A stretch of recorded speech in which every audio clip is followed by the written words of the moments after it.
This is what America needs. This is America's honesty show when it comes to sports. This is the honesty show. As we always start out, what a huge day we have lined up here, too. Massive content and you. Big Sills! All right, you guys have been great. 250 likes. That's our benchmark. I'd like to try for 270 today. Let's stretch that puppy up there and try to get to 270 likes. Love it. Thank you. Is that a brown shirt? Dude, Big Sills doesn't wear brown shirt, even though I've got a full box of brown stuff because my former equipment manager sent me stuff. Are you psycho? Big Sills is this, my friend. Come on, senor. Browns. You actually, people go, oh, Sileo's a Buck fan. No, I'm not.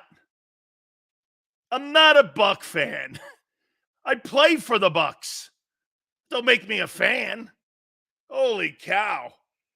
I mean, look at Sileo. He's got Bucks gear. I played there, and one of my best friends is Leroy Selman. Love you, Sills. Sorry. You know, there are things out there called friends and acquaintances. Oh, Sills, I got the Eagles going 6-11, 7-10. Woo! Boy, I'll tell you what, man. You tune on any show, even Xander and Big John this morning, 13-14, maybe even undefeated. Holy shit. I mean, you turn on WIP at 97.5. Holy cow. Legendary, immense season. You guys had the same players you did a year ago. What's changing? You got the same shithead head coach. Oh, the schedule's a little softer. You lost to Drew Lock and Tyrod Taylor. What are you talking about? You're no better than you were a year ago on offense, and you're no better than you were a year ago on defense. So it's the people you're playing? I happen to agree with that a bit. We're going to take a look at the schedule here. We will. Zimmer said his linebackers they drafted from Notre Dame is brilliant. Is that coach speak, or is he known for being honest about guys? That'll help Mozzie. Mike Zimmer's not going to throw love out like that. Who do you think he is? Nick Sirianni? Mike Zimmer doesn't do shit like that. Mike Zimmer's going to tell you, this kid stinks. This kid's not good. Actually, I'll tell you what Mike Zimmer does, 304. Mike Zimmer doesn't bring your name up. That's when you know you're in trouble. When he brings your name up, that means you're a focal point of what he's watching when he goes into his coaches' meetings. You know, when any coach that's worth his salt brings your name up in the offseason, that means you're doing some things that the coaching staff is noticing. And especially when it comes from a guy like that. Like Vic, I would believe Vic. I might even believe Kellen Moore. If Nick does it, Nick was telling me that Queasy Watkins last year had the best training camp of any player on the Eagles last offseason. Do you guys not remember that? Nick Sirianni told us that Queasy Watkins had the best offseason. Remember?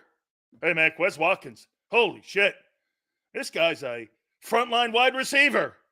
I can't believe it.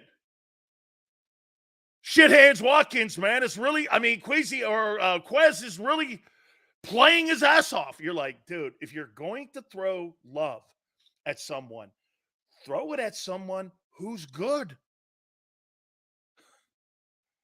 Dropkins Watkins. Yeah, he's queasy. Every time he crosses the middle, he gets a little queasy. Right?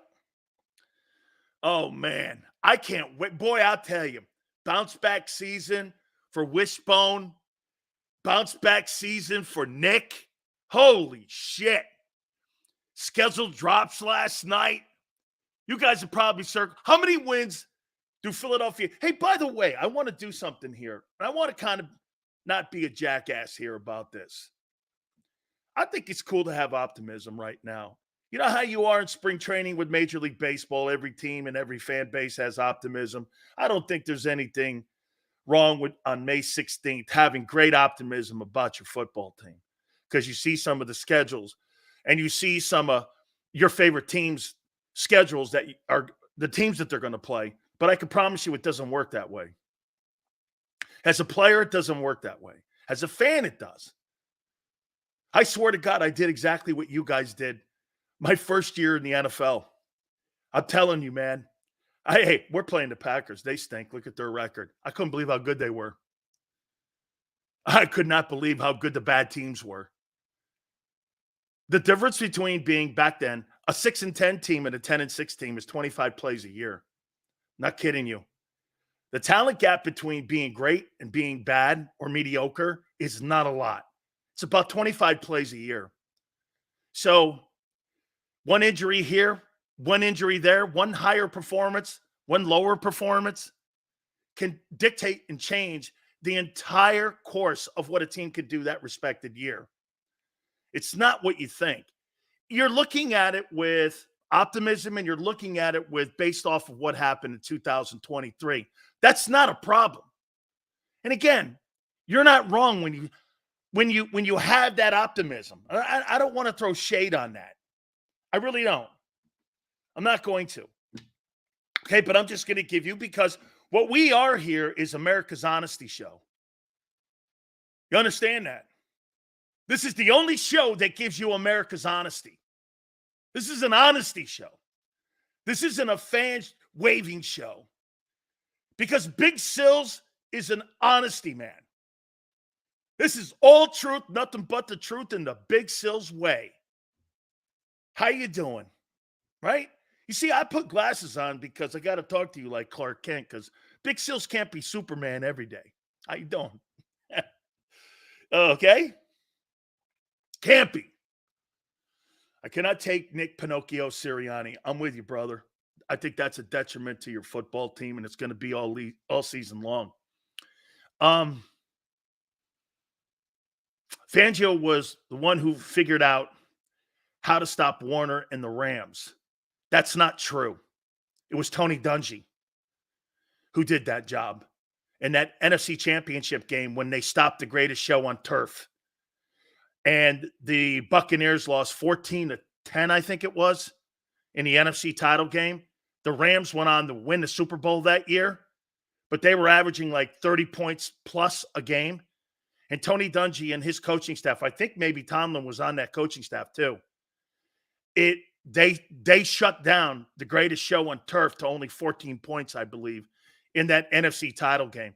So whatever you're saying is bullshit. The year that they were putting up all the points and won the Super Bowl, it was Dungy who slowed it down and was the only one that slowed it down. And for the record, Vic Fangio owns no Super Bowl rings. So I have no idea what you're talking about. Go back. Hey, I know we have some Buck fans. JM says McMullen said it, and that's otherwise.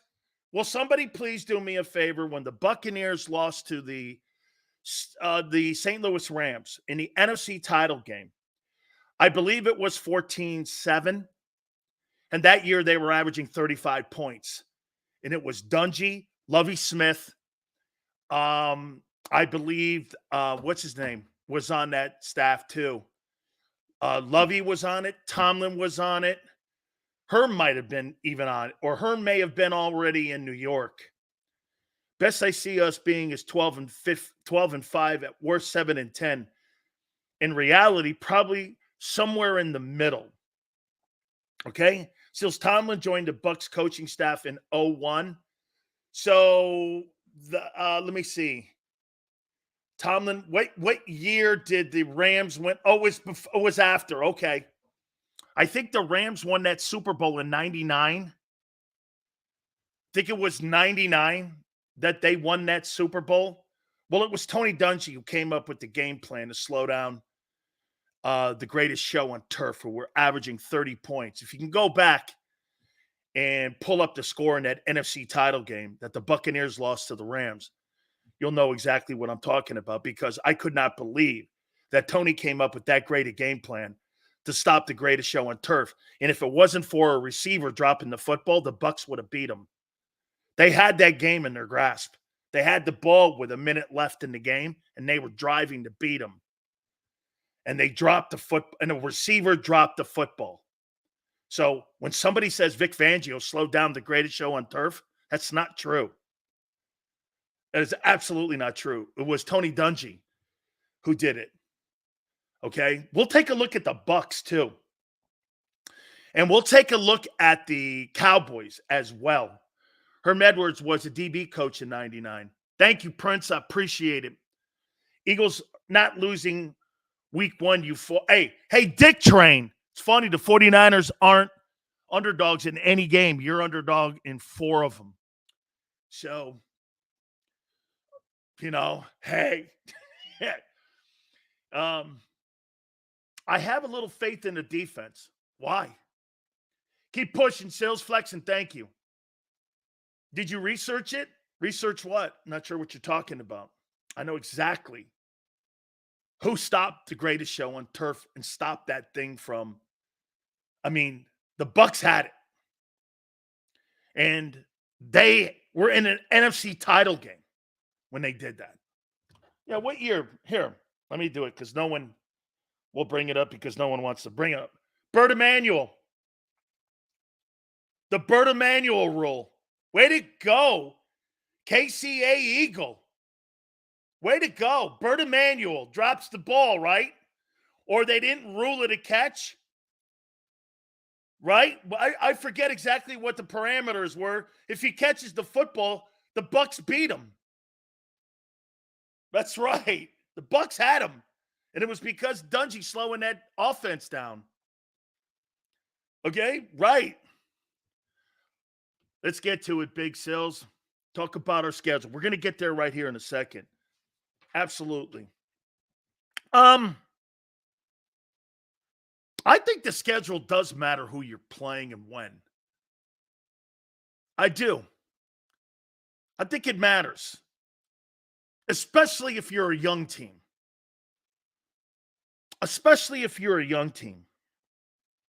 We'll take a look at the Eagle matchups. By the way, you guys will get a resident cheerleader on today. Xander's popping on at 3:30. He's optimistic. Nothing wrong with that. Hey, he's not a cheerleader, too. I think he's really doing a great job in that Birds 365 show. He's absolutely increased it.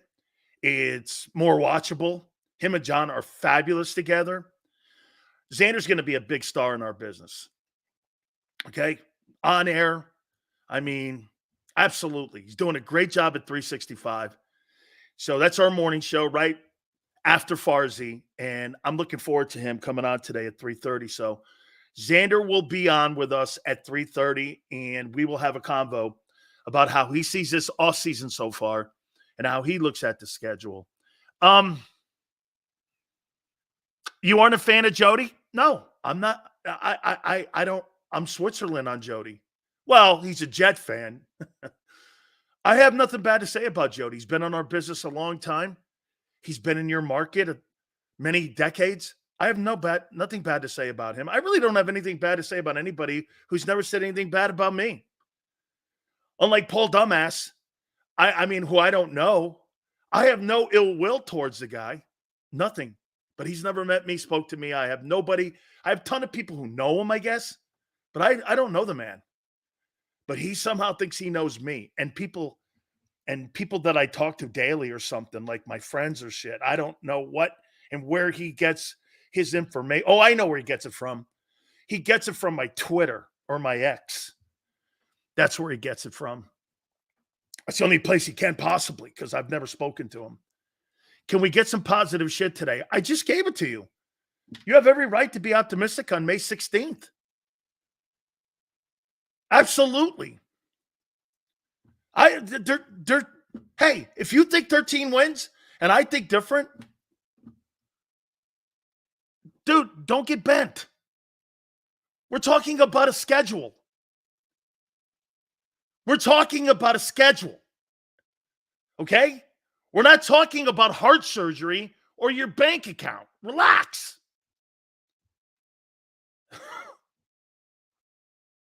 Get this. All you guys that keep bringing that, let's before I get into the schedule here,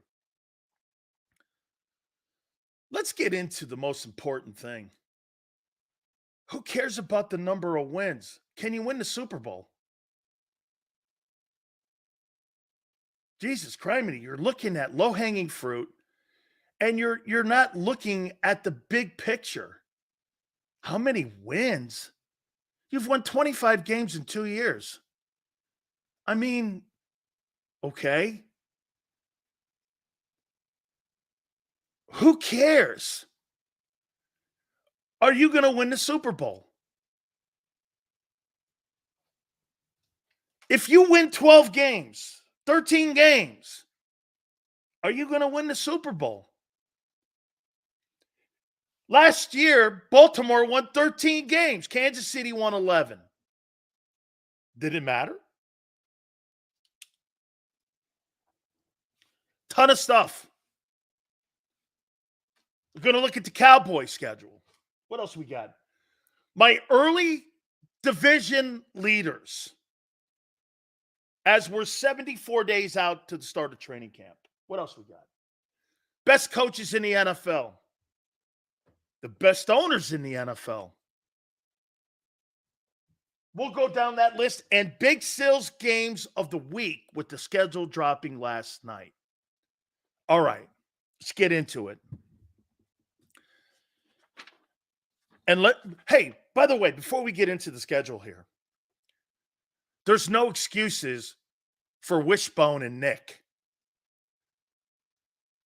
There's no excuses for Wishbone Hurts and Fredo Sirianni.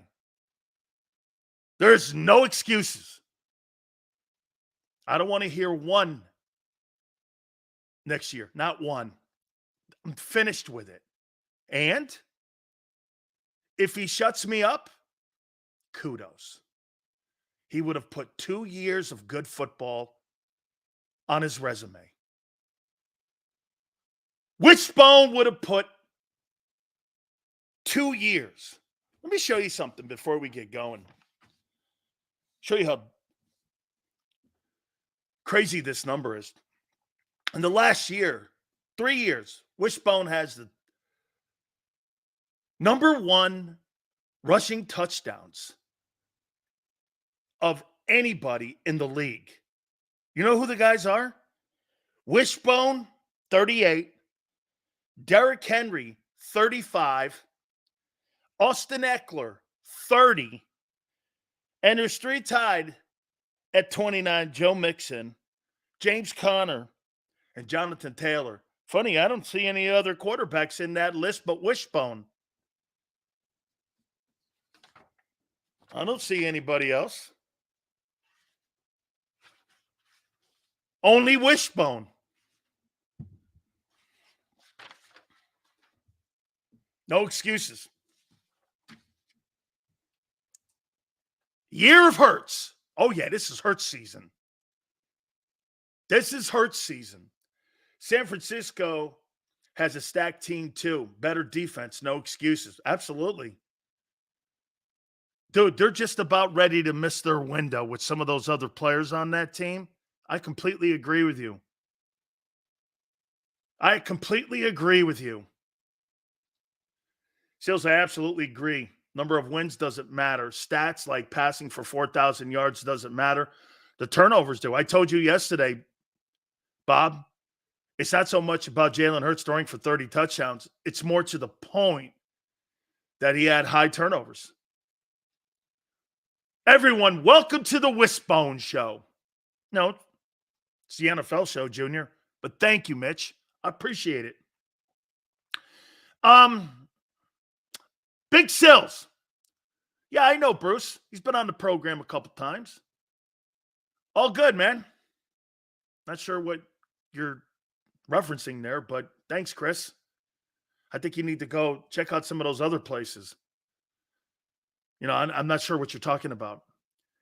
Um, this is the last year for the 49ers window. Next year is Packers and Lions window. Jim, I like that. I do. I like that. What about Josh Allen? No, it's Wishbone. He's number one, and he's not in the top 5. It's Wishbone. He has more rushing touchdowns than Derrick Henry. Damn. All right, let's get into it. How many wins do you believe that this Philadelphia Eagle team will put up by the end of the season? I can't wait to see this. By the way, we'll do this with Xander too. How many wins do you got?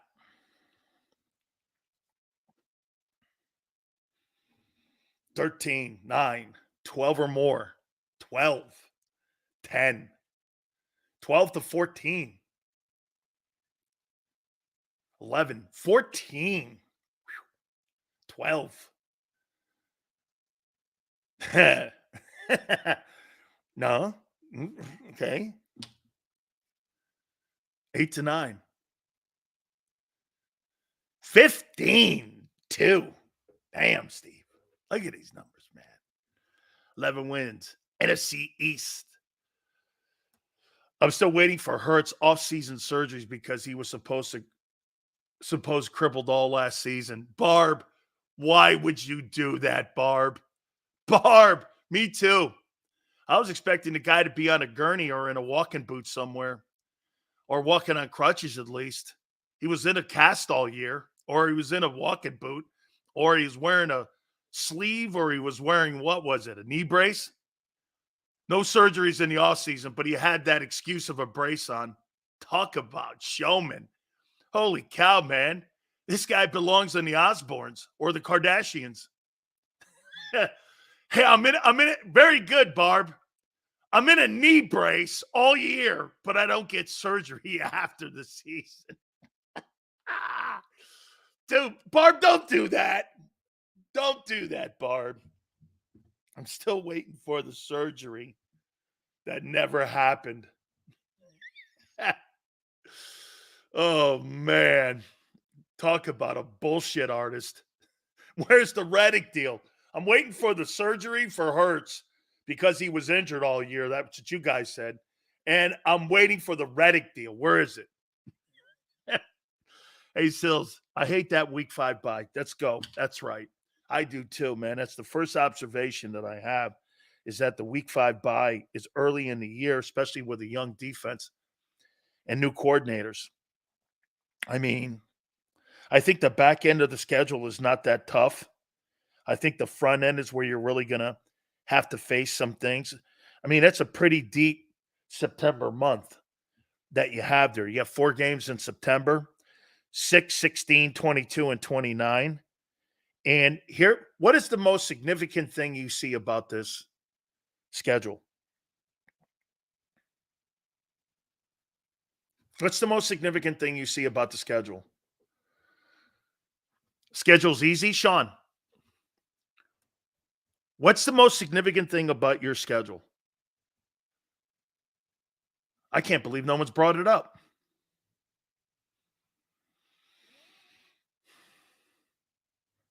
It's evident. Week 5 bye, that's one of them. Who said that? CJ. Correct. Do you understand? For the first 12 weeks of the season, you only play 1 home game or 3 home games. You're on the road almost the length of the season. First 12 weeks of the year, you're at home 3 times.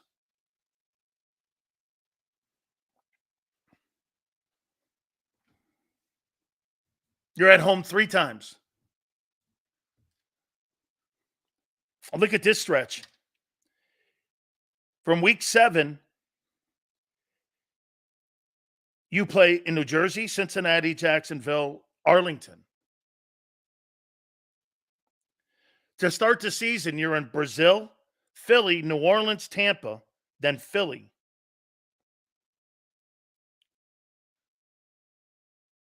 You're only home 3 times in 3 months.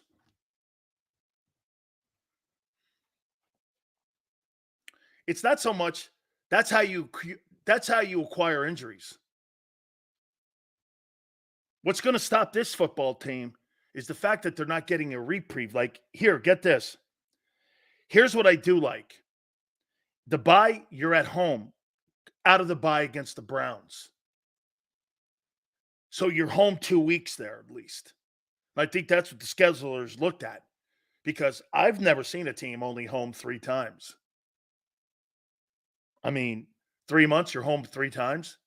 But they did give you basically another week with the bye week, because you're home after Tampa in the bye, and you're home against the Browns. So you got basically 2 weeks of being home in a row there, but the rest of it is on the road. And at the back end of it, you're more home at the back end here, where you have from week 11 on, you're 1, 2, 3, 4 times, and you're only on the road 1, 2, 3, 4 times. So it's more balanced there.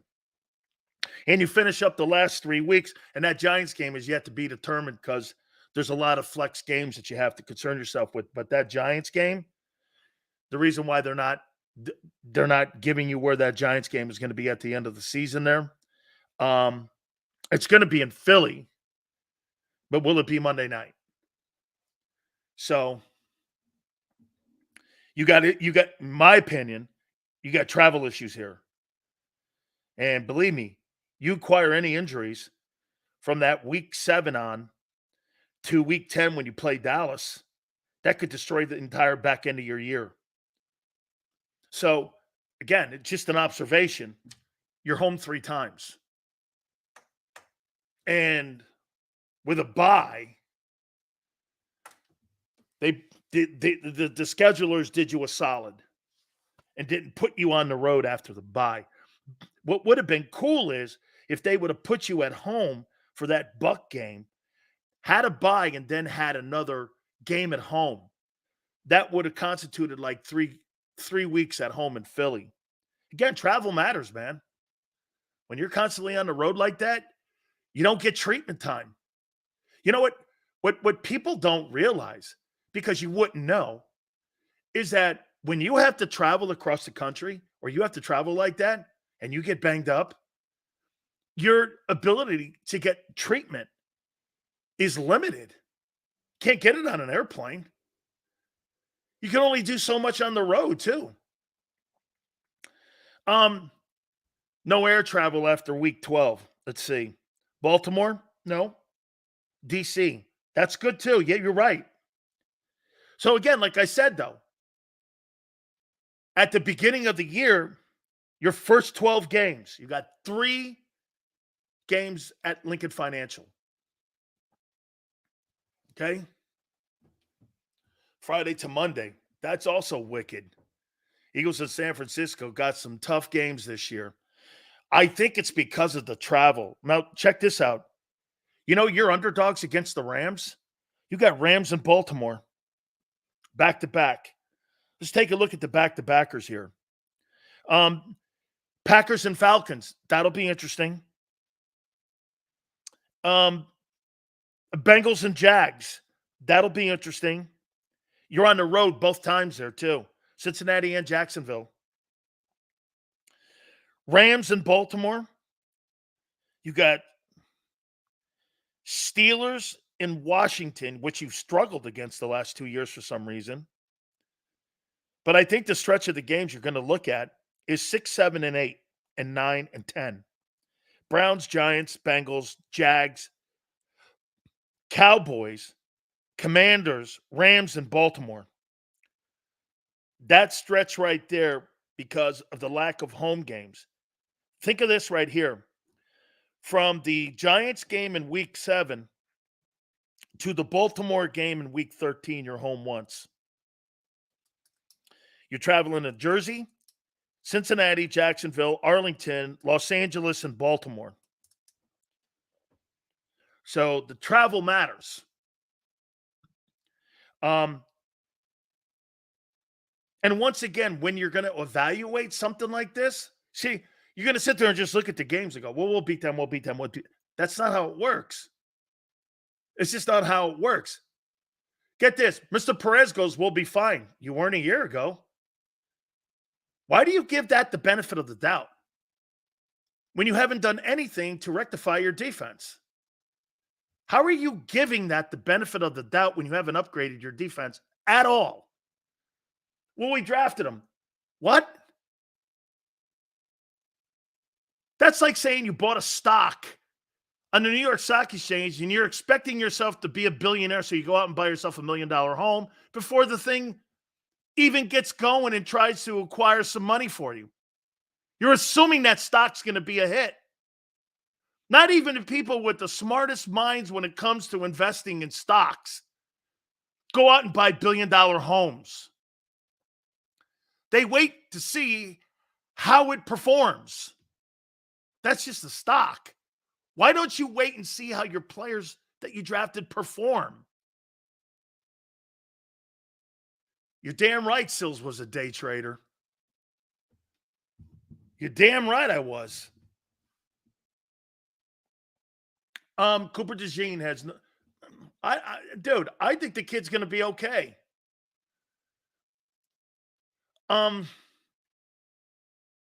Having a team that can compete and win are two different things.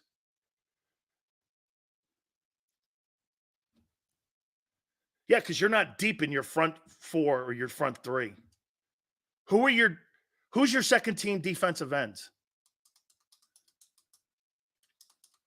If Josh Sweat gets hurt, who are you putting down in the 3-tech? Oh, and Josh Sweat, he's second team right now, and they got him with his hand up right now on that depth chart to 34. So if Milton Williams goes down, who do you have going in for Milton Williams? Brandon Graham? That's a disaster. If Jalen Carter goes down, who do you have? Nolan Smith? That's a disaster. Jalix Hunt? That's a disaster. If Jordan Davis goes down, who? Ojamo, the 7th rounder? That's a disaster. I mean, you're an injury away on defense in your front seven from it being a complete train wreck. You're not deep. That's why when I brought up Calais Campbell yesterday, it wasn't because I think Calais could come in and play 70% of the plays. You need more bodies, in my opinion. Flexen. Okay, Flexen. You tell me, if Milton Williams goes down, who are you putting out there at defensive end? Right? At least our secondary's decent. C24, when you say your secondary's decent, who do you have starting?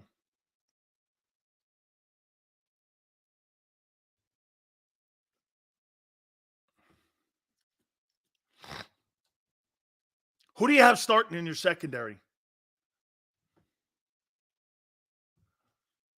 Who do you have starting out there? Slade Rogers, Senior, and Quinion. Well, let's see. Senior's not proven. Anias Rogers, so I don't know if they're good or not. I have no idea. You're assuming that, right? Unlike Dallas. So once again here, just an overlook before we even get into the games. So now Slay's bad? No, I didn't say that.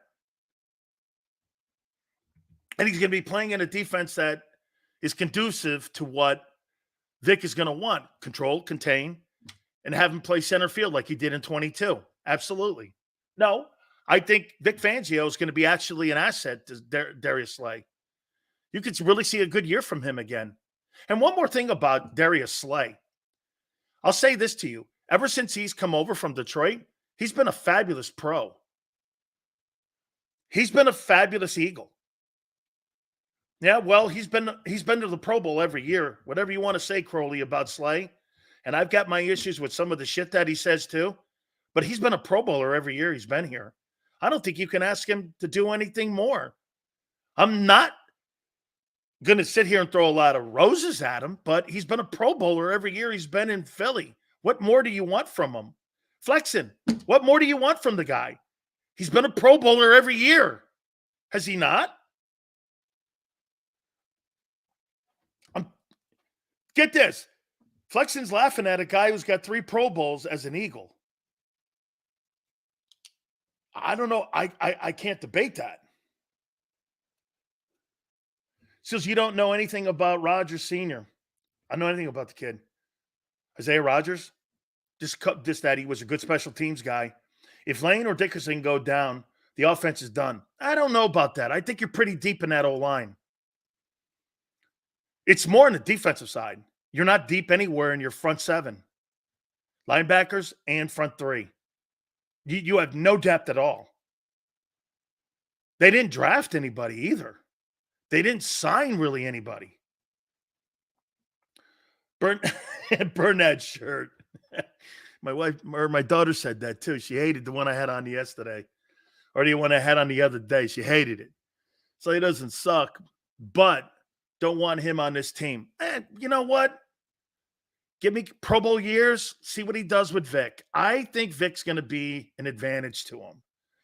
Our D-line personnel is better, meant for 34. It surely is. We're going to get to the schedule here in a minute, okay? The center and Hurts are the big weakness on offense and the lack of tight end. I wouldn't say weaknesses. Cam's going to be a good player, JM. And I agree with Acho, the guy from Speak for Yourself. Jalen's good. He's just not good enough. I think that's what Acho and I are saying. Did you see that thing, Xander? Acho on Speak for Yourself. Finally, somebody's starting to come around and understand what I'm saying. I think Jalen Hurts is a good football player, but he's not good enough. He's just not, and I agree with, and Nacho agrees with me. He's just not good enough.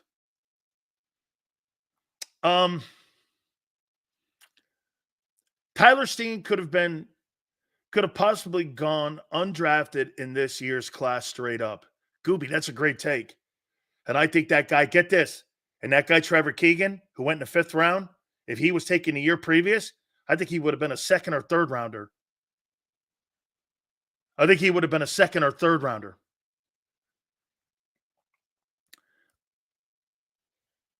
Rodgers will be a starter at slot. So what are you doing with Gardner Johnson? You're paying him $8 million. You pay him, you play him. So you're going to put Isaiah Rodgers in the slot over Gardner Johnson? Is that an upgrade? How do you know this? I agree. Trevor Keegan is better than Steen. I happen to think that too. Rams is always a home game. How come you're underdogs this year to them? Quignon's the slot now. Oh. I thought you guys had him earmarked already for the corner spot. Okay, let's get into the schedule here. We're going in circles here a little bit. We'll do this with Xander at 3:30 too.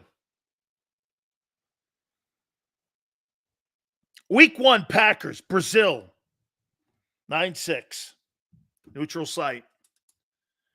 This is how I would look at this, okay? And how I would look at the rosters.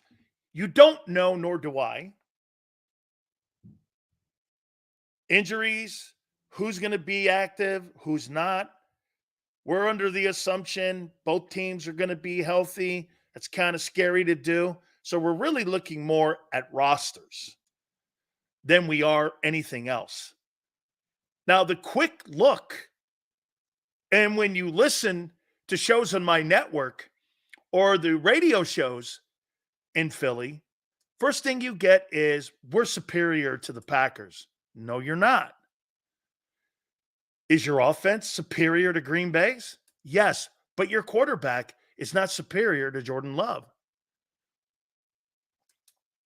As a matter of fact, I would call that, at this time in Jordan Love's career, I would call that a push. But I would also say that Matt LaFleur is a better play caller than Kellen Moore. So the advantage goes to the quarterback and the play caller. Now, will you be able to find other people other than A.J. Brown and Devontae Smith? You see, because if I'm a coordinator against the Eagles, you're going to have to prove to me that your quarterback can find more than those two men. Because last year he couldn't. The numbers dictate it. And so does his throw chart. He threw to the numbers, nowhere across the middle of the field. There was no short passing game. There hasn't been in 3 years. He's going to have to show me he can move the sticks without going to Devontae or AJ. Or guess what I'm doing? I'm defending the numbers against him. And more importantly, are they going to be able to run the ball? Last year, you were shut out in the last 2 months of the season. And I think you were shut out in the run game, mainly because the ineffective quarterback, not his fault, wasn't part of the running game. So, I mean, in my opinion, the big key in this Packer game is going to be sustained drives. Will the Eagles be able to put up 4 10-plus play drives? If the Eagles can put up 4 10-plus play drives, Green Bay's in trouble. Week 1, establish the run. Martin, agreed, because it'll set up the rest of the month, especially with who you have to play. It'll set up play action for the kid. And with the motion and play action that Moore's going to try to implement, I think it's without a doubt the first 4 quarters of the season for the Eagles is paramount in the first month of the season. Establish the run, get motion going, which helps Hurts when it comes to coverages that he's going to be able to have a better opportunity at reading. And you might get more guys open. But you have to establish. Barkley's the key here. I would make 2 things a priority here. Barkley and Goddard in week 1 against Green Bay. I want to see if Green Bay's linebackers can cover Goddard and Barkley out of the backfield. That's what I would want to see. We need to see how we use Barkley. That's correct. I mean, look, if Barkley gets 15, 18 touches and you're splitting them up in the passing game and the run game, that's okay. If Barkley comes out of a game with 105 yards total offense, that is going to be the biggest part of what the offense now is going to look like for the rest of the year, or what they're going to at least try to establish. Okay? Eagles average 64.7 plays per game in 2023, Sills.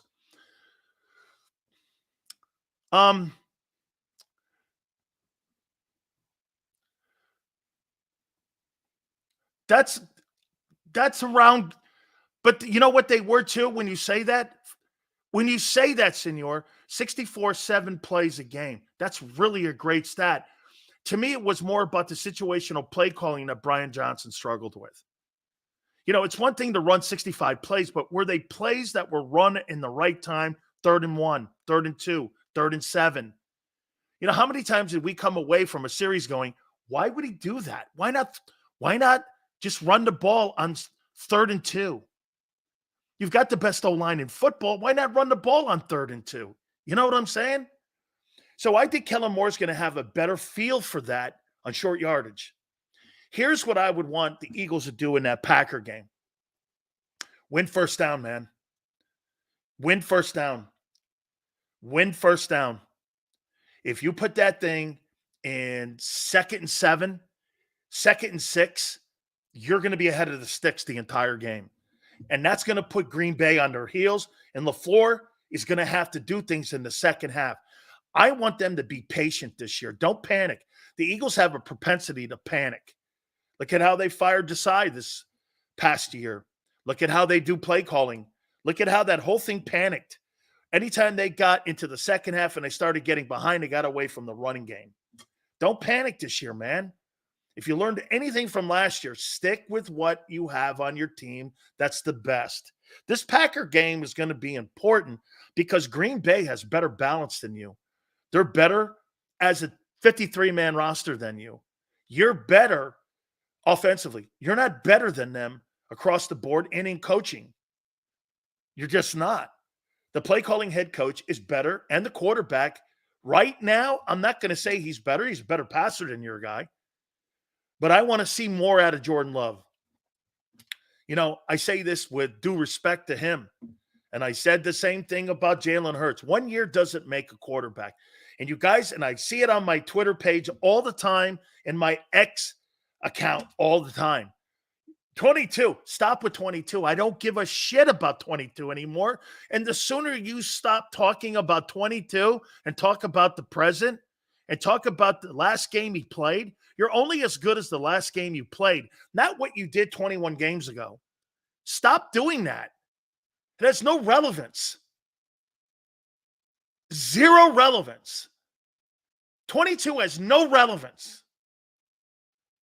to what he has done recently. Nothing. Zero. Okay? That's old news. You never hear Tom Brady or any great quarterback bringing up something they did 15 years ago. Nobody cares. You're as good as the last game you played. You know why? You know how I know that? Because organizations draft people and sign people to get rid of you because they don't have a lot of time to sit around and wonder if you're going to man up and you're going to live up to your expectations. They don't do that. That league does not sit around and wait for you. They wait for you. Get this. Eagle fan goes, 23 is non-existent to me. Well, that's not going to be the case, because the case is going to be that this is how you prepare. This is what the Packers will do. The Packers will take common opponents, and the Packers will take your last 4 games that you played.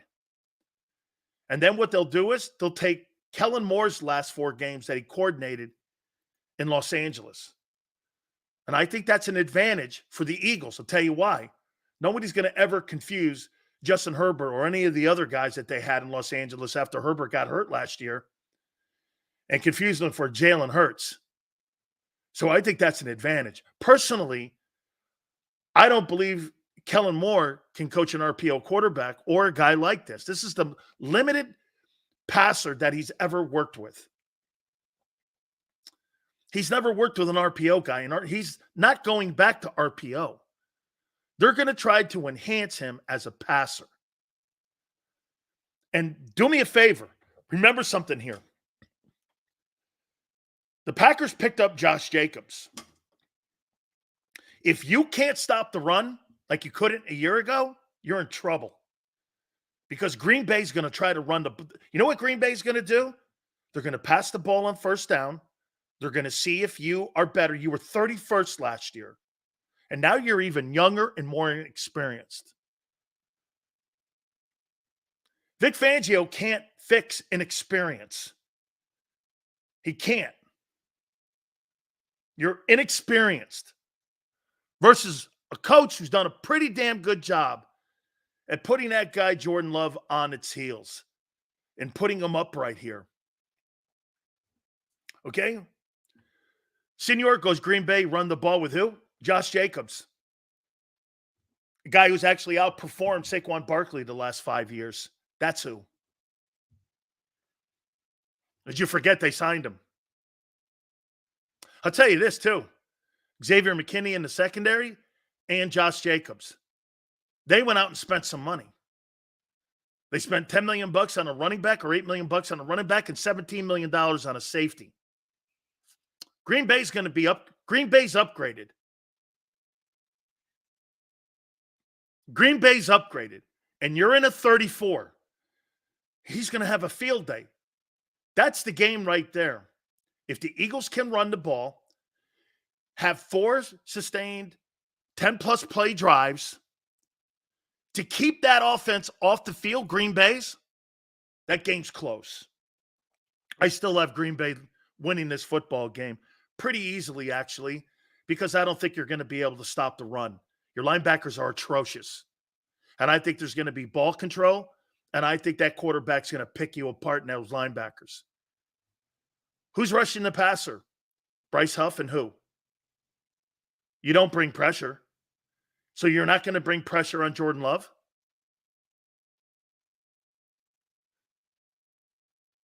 The question will come down, though. Green Bay's 2 guards. I'm not sure they're great.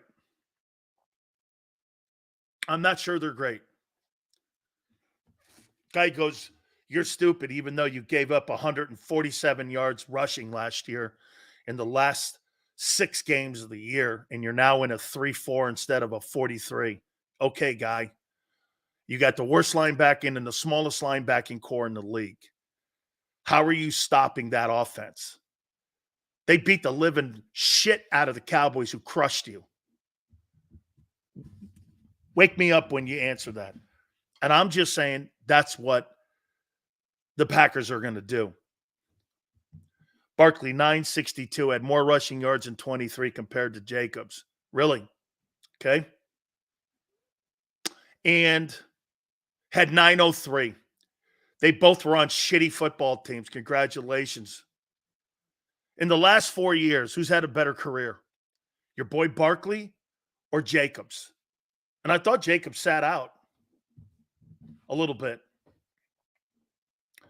Okay. This man doesn't know the scheme yet, but he's come to a conclusion. He's already said he's running a 34. The depth chart, I have the depth chart.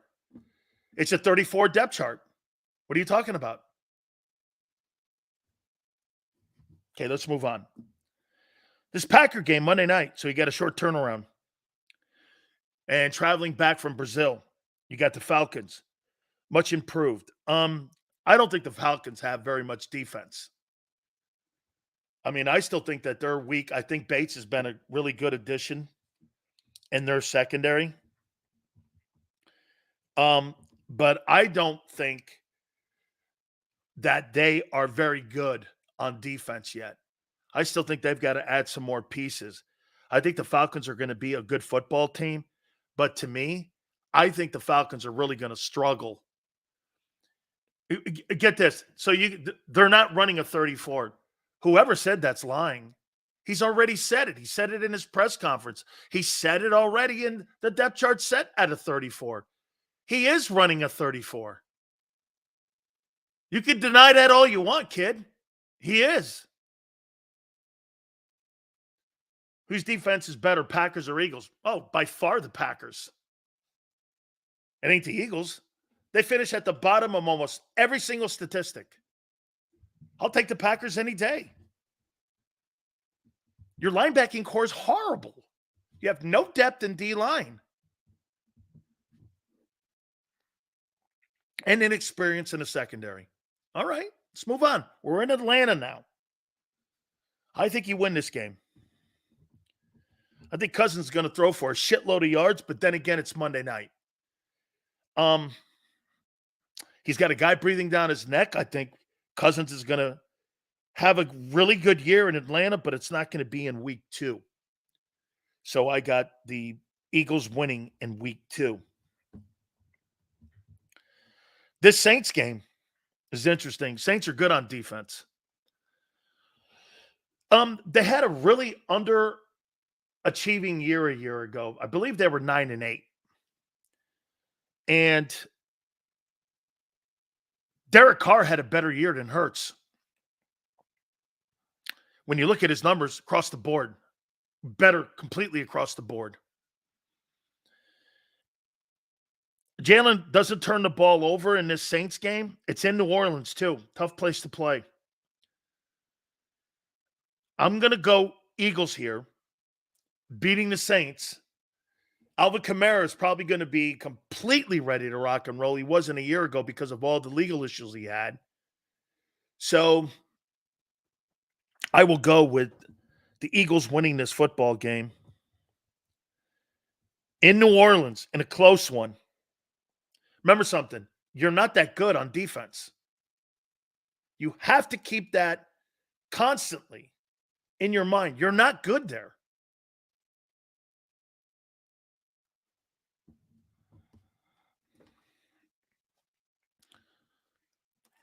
You're not good. The Buck game on the 29th of September is interesting. You were completely destroyed by the Bucks. How many people believe that they've rectified enough issues to beat Baker Mayfield in Tampa?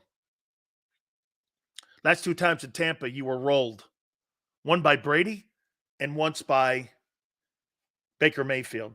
Seals, will a team ever make the quarterback give you 3 good years before paying or at least get playoff wins, not just stats?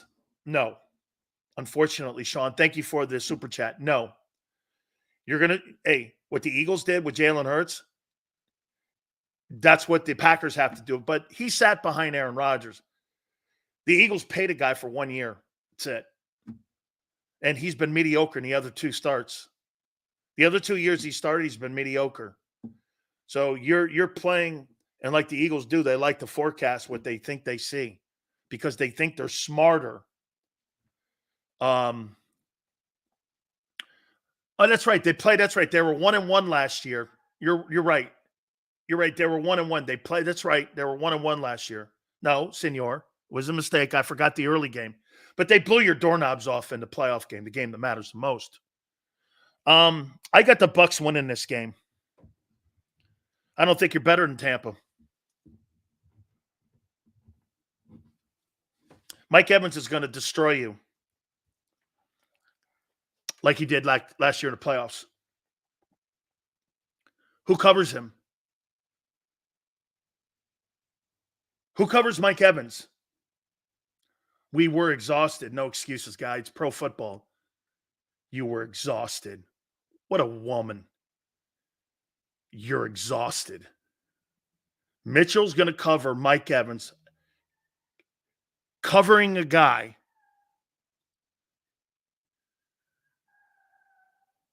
You're kidding me. Mike Evans. Quentin Mitchell shutting down Mike Evans. You move into the bye at 2-2. You come out of the bye against the Browns in Philly. Nick Chubb, Amari Cooper, Judy, the tight end. If Watson doesn't turn the ball over, they handle that game and they win it. However, I'm not sold here that Deshaun Watson can play consistent enough football. Now, again, you have nobody on defense that scares me except for Carter. So, I mean, you lost to Drew Lock. Always keep that into context. And Nick, Watson played injured last year, but I'm tired of the excuses too. I am.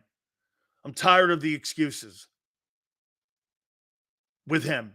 He's got to win.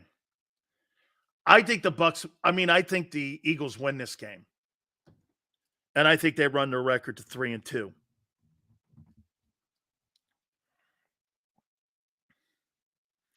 Giants. I think the Giants are horseshit. It's a division game. I get it. I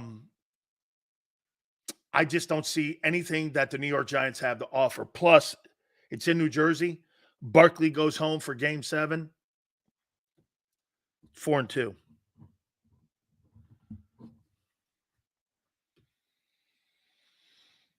So you're October 20th, you're 4-2. JM's right. The Browns defense. That's going to be the issue. Will they see what Jim Schwartz is going to do? Boy, that Browns game. Jim Schwartz is coaching against Kellen Moore, Nick Sirianni. That's scary. I'm still going to go Eagles against the Browns. You're 3-2 after that. Now 4-2 with the Giants. Week 8, you're losing. You're 4-3. You're not beating Joe Burrow. Now, Joe Burrow has to be on that field for that to happen. Jake Browning's not going to beat Philly, I don't think. But their defense is better. Their offensive skilled people matches yours. And their coach is a head calling play coach who's better than anything you have.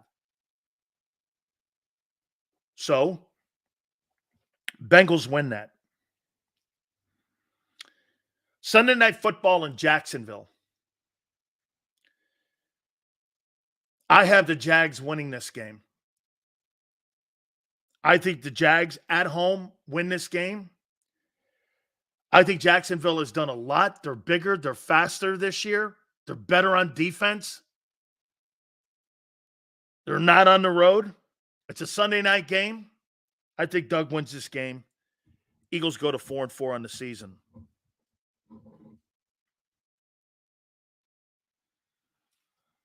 Dallas in Arlington. Last couple times at Arlington, you've been absolutely manhandled. But I don't see where Dallas is getting their offense from. I just don't. I mean,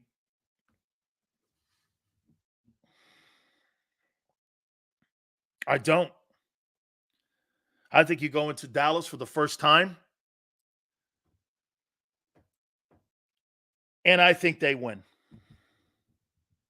Eagles. 5-4. Sills, Schwartz and Gannon blitz more after leaving Howie in the analytics, and that's why their defenses are better, and that's why they've beaten the Eagles. Absolutely, Sean. That's why they've beaten Philly. I got Dallas losing this game. Eagles are 5-4. Week 11 in Philly. Commanders. And a very close one. I believe the Commanders lose this game. Philly wins it. They're 6-4. You move to Los Angeles in week 12. Your underdogs, as the opening odds are as of today. Okay? And it's Sunday Night Football.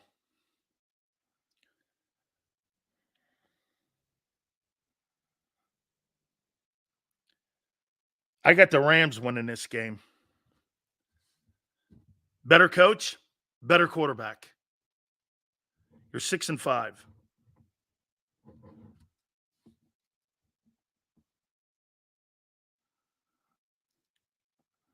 Week 13. Baltimore. You're losing this game. In Baltimore, you're 6-6.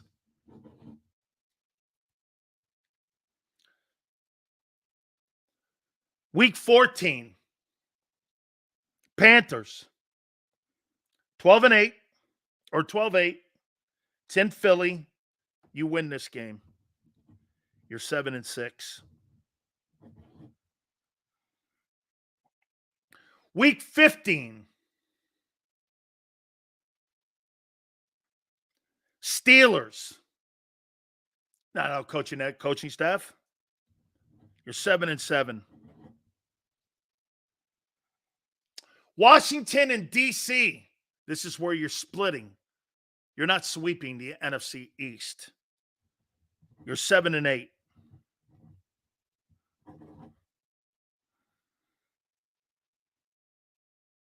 Dallas. I think you're sweeping Dallas. You're 8-8. Then the last game of the year against the Giants, I got 9-8.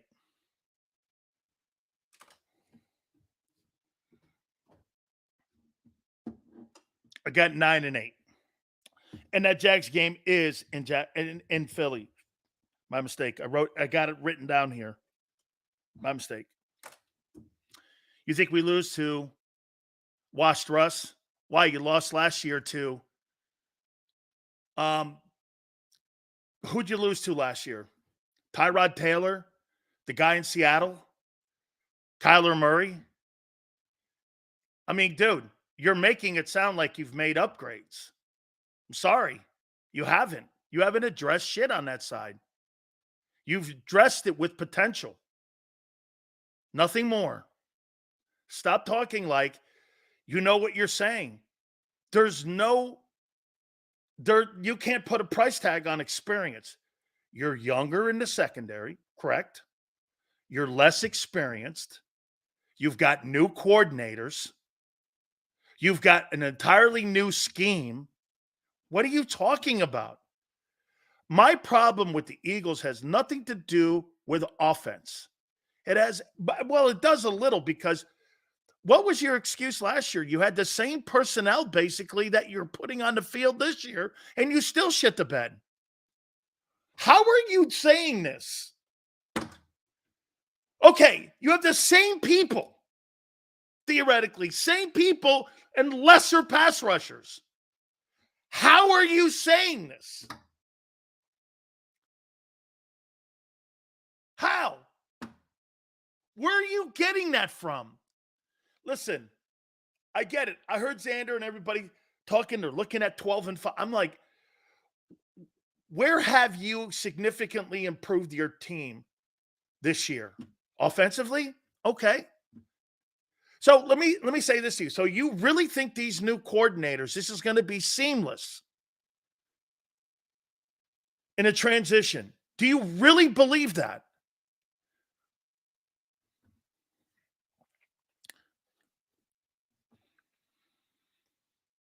I mean, so new voices for a third straight year, secondary depth with people that have never played together, ever. Tomlin is not on any hot seat. They just gave him a contract extension.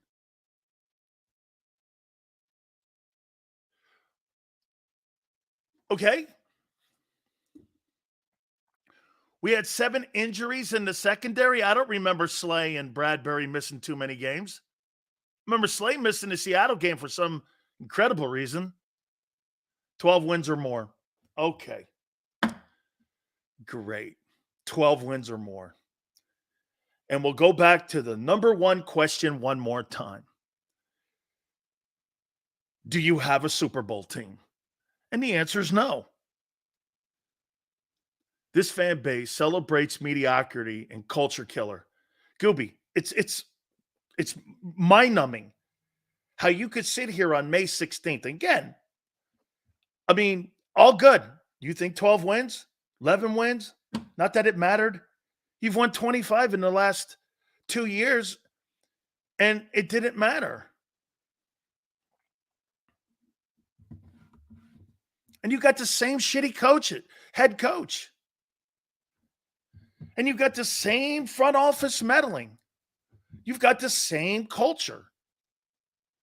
You see, you got to remember something. Your culture is not your coaching staff or your players for that matter. Your culture is the front office because it's been intact for 20 years. 12-14 wins. Okay. Are you better than San Francisco? Absolutely not.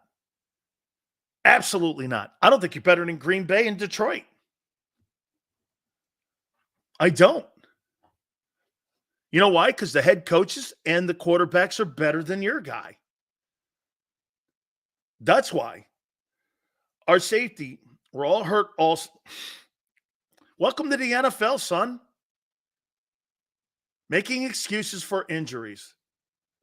Making excuses for shitty, bad play.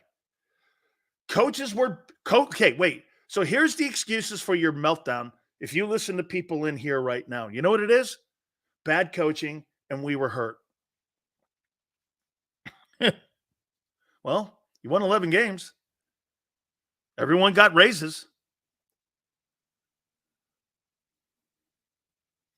It's not a very hard schedule. We should win games. Yeah, I think you should win between 10 and 11 games. I got 9 and 8. That's the floor. Henry, I don't think 11 wins is out of the realm of possibilities. If things bounce right, they could win 11 games. Between 9 and 11, things roll right. Yeah. So Joseph goes, Sirianni's not our head coach. Why is he in the building?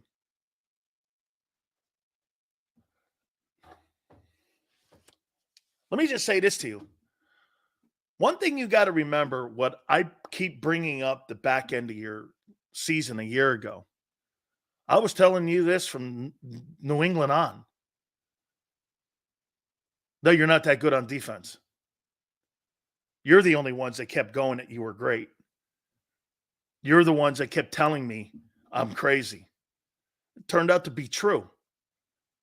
The 11 wins was a non-issue. Didn't matter. You didn't have a good enough defense to stop anybody significant to win a Super Bowl. You were not a Super Bowl contending team a year ago, but you are now, right? Think about that for what I'm saying here. You were not a Super Bowl contending team, but now you are, right? Why? Because you gave these guys more money? Is that why? You added Barkley and who? The draft picks. Okay. Kansas City's not better because they added draft picks. Detroit's not better because they added draft picks. Cincinnati's not better because they added draft picks. None of those teams are better because they added players. They're better because they got better quarterbacks. That's why they're better. Again, this is just an opinion. By the way, 9 and 8, 11 wins. 11 and 6. Sure. Okay. You're in that room somewhere. Potentially.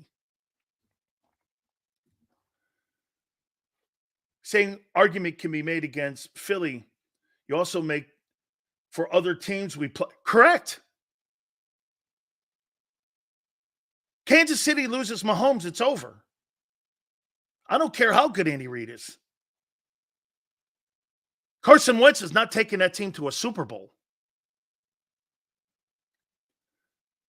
They had the worst defense last year and won 11 games with the toughest schedule.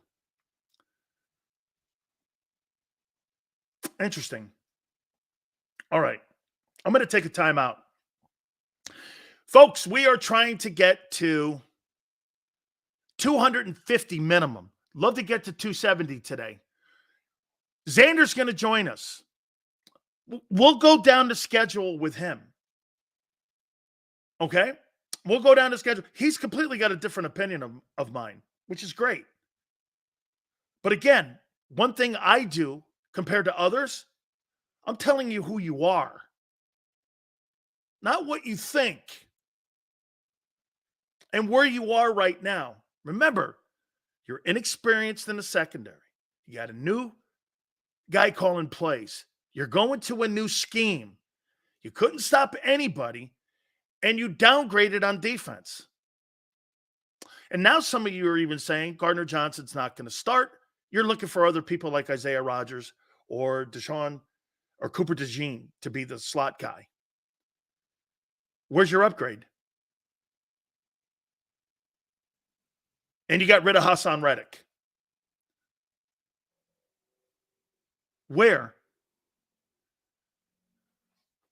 So you're relying on not playing a tough schedule like you did a year ago to win more games. Are you a Super Bowl roster? Are you deep enough on defense? What was the one thing that I said to you guys on why I loved what Howie Roseman did in 22? Remember what I told you?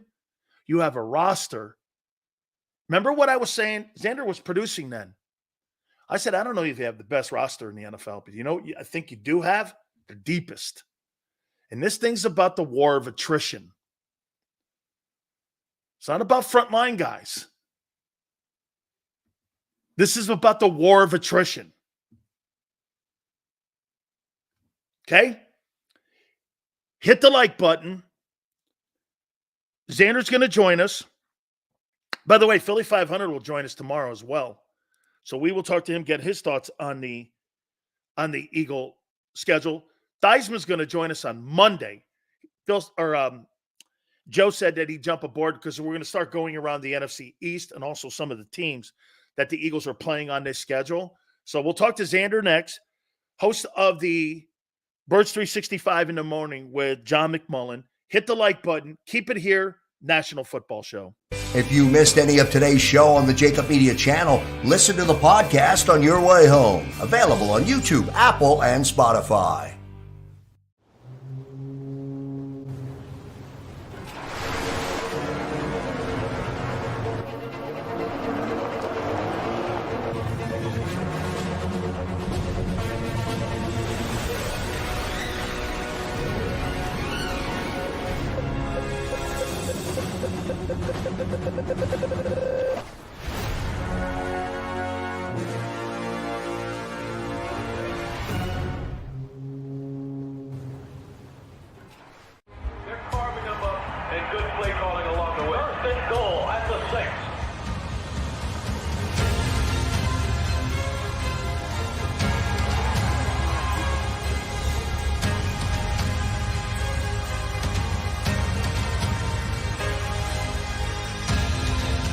Field of life, First Trust Bank is there for you. Champions on 3. 1, 2, 3. Because Philadelphia dreams deserve a Philadelphia bank. Heading down the shore. Have a ball once more. Here, imaginations run wild and time stands still.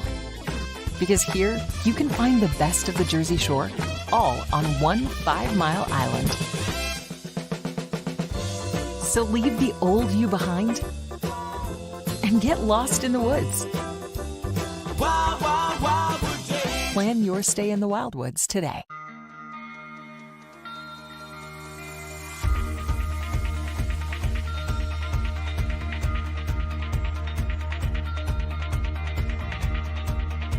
Hi, I'm Jim Muehlbronner, Managing Partner at Del Val Insurance Group.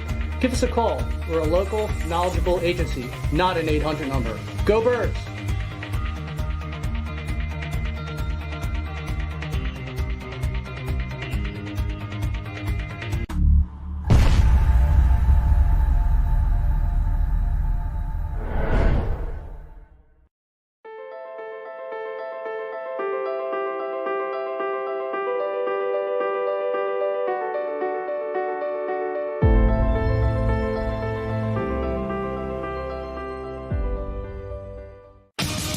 The greatest fans on earth. It's a bold statement, but would you expect anything less from Philadelphia?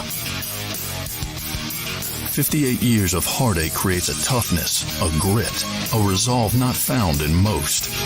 Sure, our prayers were answered, but now that we've had a taste, we're looking for more. Pondley Hockey, official partner of the Philadelphia Eagles. EAGLES, Eagles.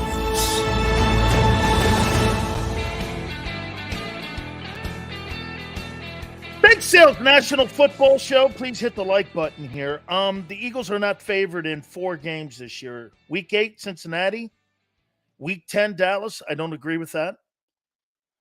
Week 12, Rams. And Week 13, Baltimore.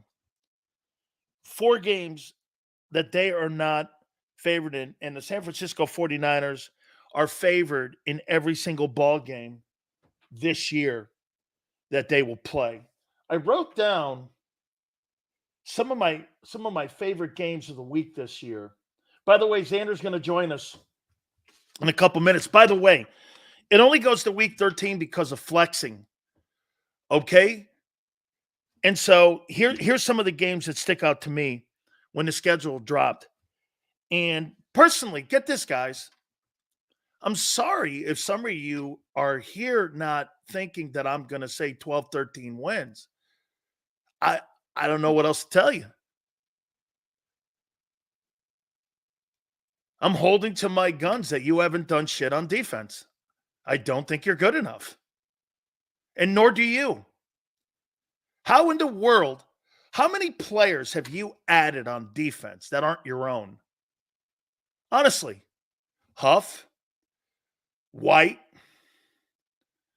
the two corners, a safety. You've got at least 6 people that you are not your own, that you're adding with a new coordinator, 5 to 6 people who have never played with one another. When you put Isaiah Rodgers in there, you got 6 players out of your 11 and a new coordinator, and you downgraded your defense. And you're trying to tell me the 31st ranked defense in pass coverage last year has gotten better.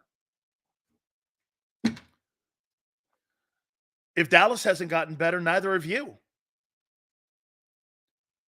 Here's some of the games. I think week 1, the Baltimore game against Kansas City when they dropped the banner Thursday night is the game of the week. I think in week 2, Cincinnati KC, that's a Sunday game. In week 2 will be the game of the week. I'll tell you something that they've really done to Kansas City. They've made it almost exceptionally difficult for them to go out and win a three-peat this year because they got some tough-ass games, man. Week 3, Baltimore at Dallas, Sunday game, week 3. You got Buffalo at Baltimore, week 4, Sunday. Week 5, Baltimore at Cincinnati, Sunday. Week 5 will be the game of the week. Week 6, Detroit at Dallas, Sunday. Week 6 will be the game of the week. Week 7, Kansas City, San Francisco will be the game of the week. That's a Sunday game. Week 8, Philadelphia at Cincinnati, Sunday will be the game of the week. All of Burrow's there. Week 9, Detroit at Green Bay will be the game of the week. Week 10, Cincinnati at Baltimore will be the game of the week. Week 11, Cincinnati at the Chargers will be the game of the week. And week 12, I got Philly against the Rams. That'll be the game of the week. And in week 13, I got Philadelphia at Baltimore. That'll be the game of the week. Tell you what, man, NFL's going to have monster ratings. They're going to have monster ratings this year. There's going to be some really great games. And by the way, that's not saying that Philly's games are not going to be as enticing because you got to remember, who knows what the injuries are going to look like. But right now on May 16th, that's how I look at some of those games this year. And he's making his true debut here because I think he's really done a great job with Birds 365. I mean, I really do, man. I mean, it sounds younger. It sounds better. There's a great flow that's going back and forth, and I hope you catch the show each and every single morning with the guys. Please hit the like button. Our friend Xander Krauss joins us now here. And let's just start it here, Xander. What'd you make of where these rosters fall with this schedule that came down last night for the Eagles? My bad, I was muted. I think it's a good schedule for the Eagles, Sills. I really do. There's no defining gauntlet that looks killer for me. I think if you factor out, I know you're saying the Eagles didn't get better, and part of me agrees with that, but if you factor out the collapse, assume the Eagles aren't going to have a catastrophic collapse this year. They're better than a lot of these teams that are going to play. I mean, remember last year, you say they lost to Drew Lock, they lost to the Giants. They also beat Patrick Mahomes. They also beat Josh Allen in overtime.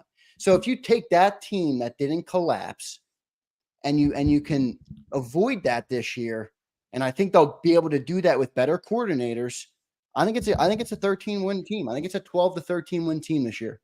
How do you come to that when it wasn't anything player related, but it was internal?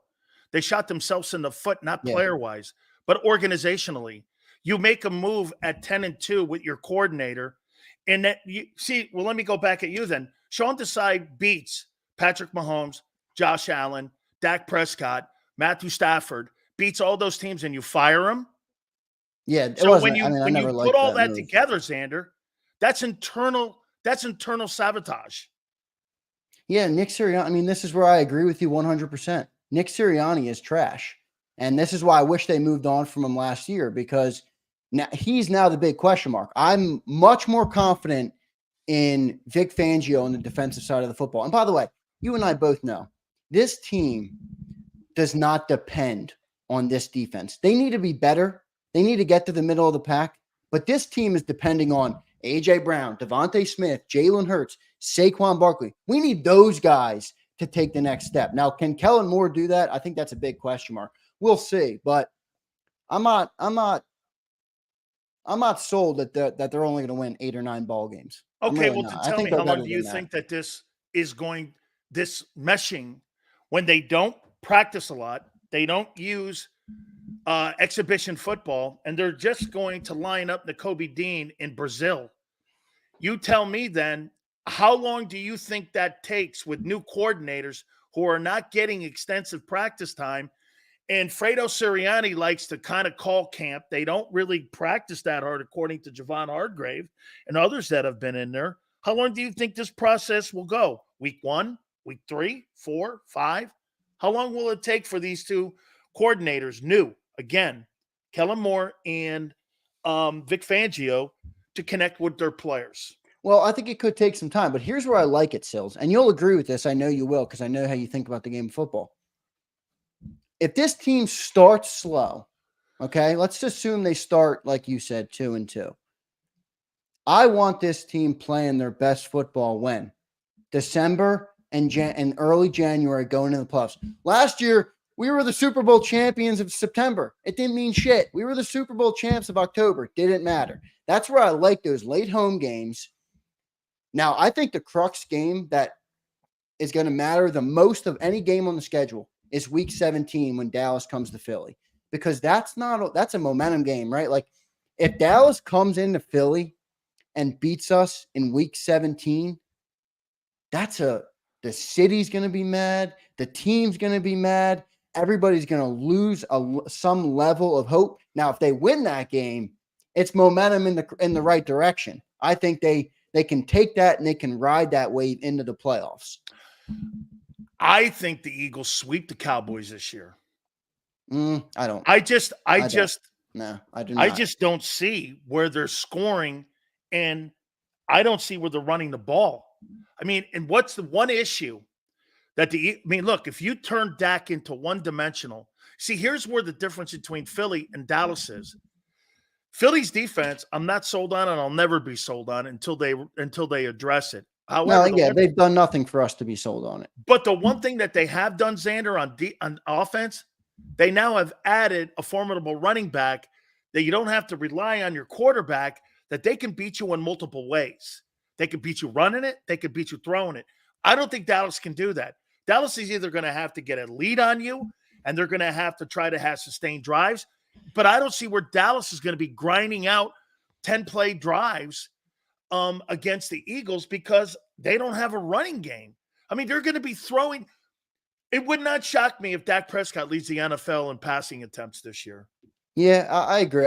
The Dallas split to me is less about Dallas and more about it's NFC East. They always play us tough. It's like the Commanders. Last year we went to overtime with Sam Howell. Like, and this 800 yards and almost. This is when we were winning ball games. Shout out to Philly 500 for checking in. And let's see what he says here. Oh, man, I wish I could be on today. You're on tomorrow to tell him, Xander. Let him know. I look forward to tomorrow. I got you, Philly 500. Good stuff. Thanks for checking in, Good stuff, brother. buddy, man. We appreciate that. Xander, we missed the super chat, too. By the way, did we? All super chats go to the top. We really appreciate you guys doing that. Thank you guys again. Please hit the like button. You got to prove to me that you can win those last 7 games, and that can lock up your division. The offense will have to carry the defense. Yeah, absolutely. I agree with that. Here. Yeah. Xander, let's go into this. So, neutral site, Brazil, September 6th, Packers and Eagles. And let's just start with the obvious. you've got Matt LaFleur and Jordan Love versus Kellen Moore and Wishbone Hurts. Who you got? Who you got in this one? I got Green Bay. I think Green Bay because I think they have less pressure. I think the Eagles, the expectation of the Eagles, Green Bay, I look at Green Bay as like where the Eagles were when Jalen first made that first year starting. They started 2-5, then they made the playoffs. They got bounced by Tom Brady's Bucks. But everybody was like excited for the year after that because Jalen took a step. They started to win more ball games. I kind of think that's where Green Bay is. They hit their stride late. They got a young quarterback. So it's kind of nobody's going to care if they lose to the Eagles, who are everybody's talking about as a top class of the NFL. Eagles, it's a tough game. It's in Brazil. I just think it's a sleeper game. I think the coordinators aren't up to date yet. I think Green Bay wins that ball game. I hope they leave Sirianni there. Week 2. Falcons. And it's a Monday Night Football game. It's a short turnaround, believe it or not. That's on the 16th. It's in Philadelphia. Falcons, they got Kirk Cousins. They got the kid Pitts from Florida. But for me, Xander, I don't see the Falcon defense being able to slow down that Eagle offense. And to me, this is going to really come down to Philadelphia ball-controlled football. And to me, they shouldn't throw the ball in this game. Just run it at them. I don't think they could stop the run in this game. Yeah, I'm not scared of Kirk Cousins on a Monday Night Football. We've gotten him. Haven't we gotten him in the last 2 years on Monday Night Football? And look, I actually am not. I don't fall with all the people who are constantly criticizing Kirk in primetime. I actually think Kirk's a great quarterback. I think Kirk is slightly underrated. I mean, the guy throws for a lot of yards. He's consistent, and he's won. Yeah, I just don't see it there. I think the Eagles get the win there. I think they come home. It's Monday Night Football. The link is going to be rocking. I think that's an Eagles win. I think actually the Falcons are going to win the NFC South. I mean, there's really not a lot of teams out there. It's not overly it's not a great division this year. And speaking of that, they turn around and go to New Orleans. Exceptionally difficult place to play. They're good on defense. Dennis Allen sucks as an offensive head coach. McMullen really likes this New Orleans team. Me too. And I'm going to tell you this because it's defense. I think John likes defense, and that Olave kid, Alvin Kamara's got a lot to prove. By the way, dude, if you look at Derek Carr's numbers, you go like this. Really? He was that good last year, and he missed 2 ball games, and you're going like, I mean, across the board, he was better than Wishbone last year across the board when it came to passing. There's something about the situational play calling with that head coach. I think they need a new head coach. I got the Eagles winning this football game in a very close one in New Orleans. Yeah, I haven't beaten the Saints. John really was trying to. He has them splitting those week 3 or 4 games at 1-1, and I don't see. I just don't see it with the Bucs. I don't see it with Baker Mayfield. I know we lost him in the playoffs, but we also crushed him in the regular season last year. And then Saints as well. I think Eagles win both of those games. I look at Tampa as more of a revenge thing there, where you want to get out, you want to get up against that team, you want to beat them into the turf. Now they may be, but they won't. But that's how I see it. So who's guarding Mike Evans again? Darius Slay, I guess. I mean, we're playing zone. We're not covering them in man anyway, so you could put anybody. I mean, so he'll have 200 yards against zone coverage. Is that correct? Who's covering AJ Brown? I could go the same way. Antoine Winfield, who they just okay. Who's covering Devontae Smith? Who's covering Saquon? Where were the? Oh, that's right. I forgot. AJ was up in Atlantic City up there with the Hoochie Mamas at a boxing event. Dan, you're not going to try and tell me that the Buccaneers have a better team than the Eagles, are you? 31-9. They blew them out. They did. But Xander, you're missing this point here. Where have you upgraded on defense? You haven't. Yeah, actually, you could argue the other way. I mean, you got rid of Hassan Reddick, who was your best defensive player. James Bradbury is going to be gone. We'll agree to disagree. I think the Bucs win in Tampa on this one. Then you go into the bye. What's your thoughts on the bye? Do you hate the bye being this early? I hate the bye being this early. I want it around 8, 9, 10, somewhere in there. It's a nightmare. The bye at week 5 is a nightmare. The only way the bye at week 5 works is if you go on and you win the NFC and you get the first round bye going into the playoffs, which is very unlikely. I mean, I think the Niners, I think the Lions, I think I think those are the top two teams in the NFC, the Niners and the Lions. Week I think 6. the Packers could make a push too, Sills. I think the Packers are going to be right Yeah. there too. I'm with you. Yeah. Week 6. This Browns team is really a scary team. I'll tell you why. It's not just the offensive personnel. It's their defense with Myles Garrett. Yeah. I He's mean, unblockable. Yeah. The only thing that negates that is Lane and Mulata. Okay? I mean, that's where you kind of stuff that, but they're good at linebacker. They're good in the secondary. They're not that great at safety, but they got Jim Schwartz. You think Jim's going to want to have a little bit of some when he takes on that Eagle team and Howie? Yeah. That's and true. I like Jim Schwartz. What's Jim Schwartz going to do? He's going to blitz the hell out of Cam Jurgens and Jalen in this game. Yes, he is. That's a sleeper game, actually. I have the Eagles winning it, and I predicted them to win that. I have them 4-1 through week 6. But I think that's a game that could go either way. I think they win that game, but that's a game that could go either way. I do like Stefanski, too. I think he's a solid coach. But then, what has Deshaun Watson done, dude? I know. I mean, look. And he's their I was link. dead wrong because when the rumors were out that the Eagles were interested in Watson, I was the guy that was like, send the house, get the guy. I like Jalen Hurts, but he's unknown. You were going off of Watson, Houston, though. He led them to the playoffs. We were all doing playoff win down in Houston, but he just hasn't done shit. I mean, he really hasn't. Maybe they need more masseuses up there in Cleveland or whatever, but he just hasn't done a lot. So I'm going to take the Eagles in Cleveland. He should have went to New England instead of Cleveland. The owner could have helped him out up there. Yeah, exactly. I actually that to Brady. That's the only roast that's off limits for Tom. I actually have the Browns losing this game.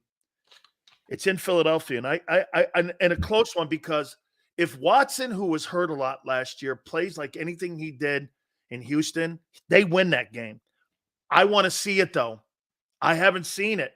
I haven't seen Texans Watson yet. Week 7, I think the Giants are the worst team in the NFC. I just think they're terrible. Dimes Jones. Now, look, they did get better with Brian Burns. They've got that kid Thibodeau on the other side. They got a great nose. They're pretty good on defense. You know what I'm saying? But that's not – where are you getting your offense from?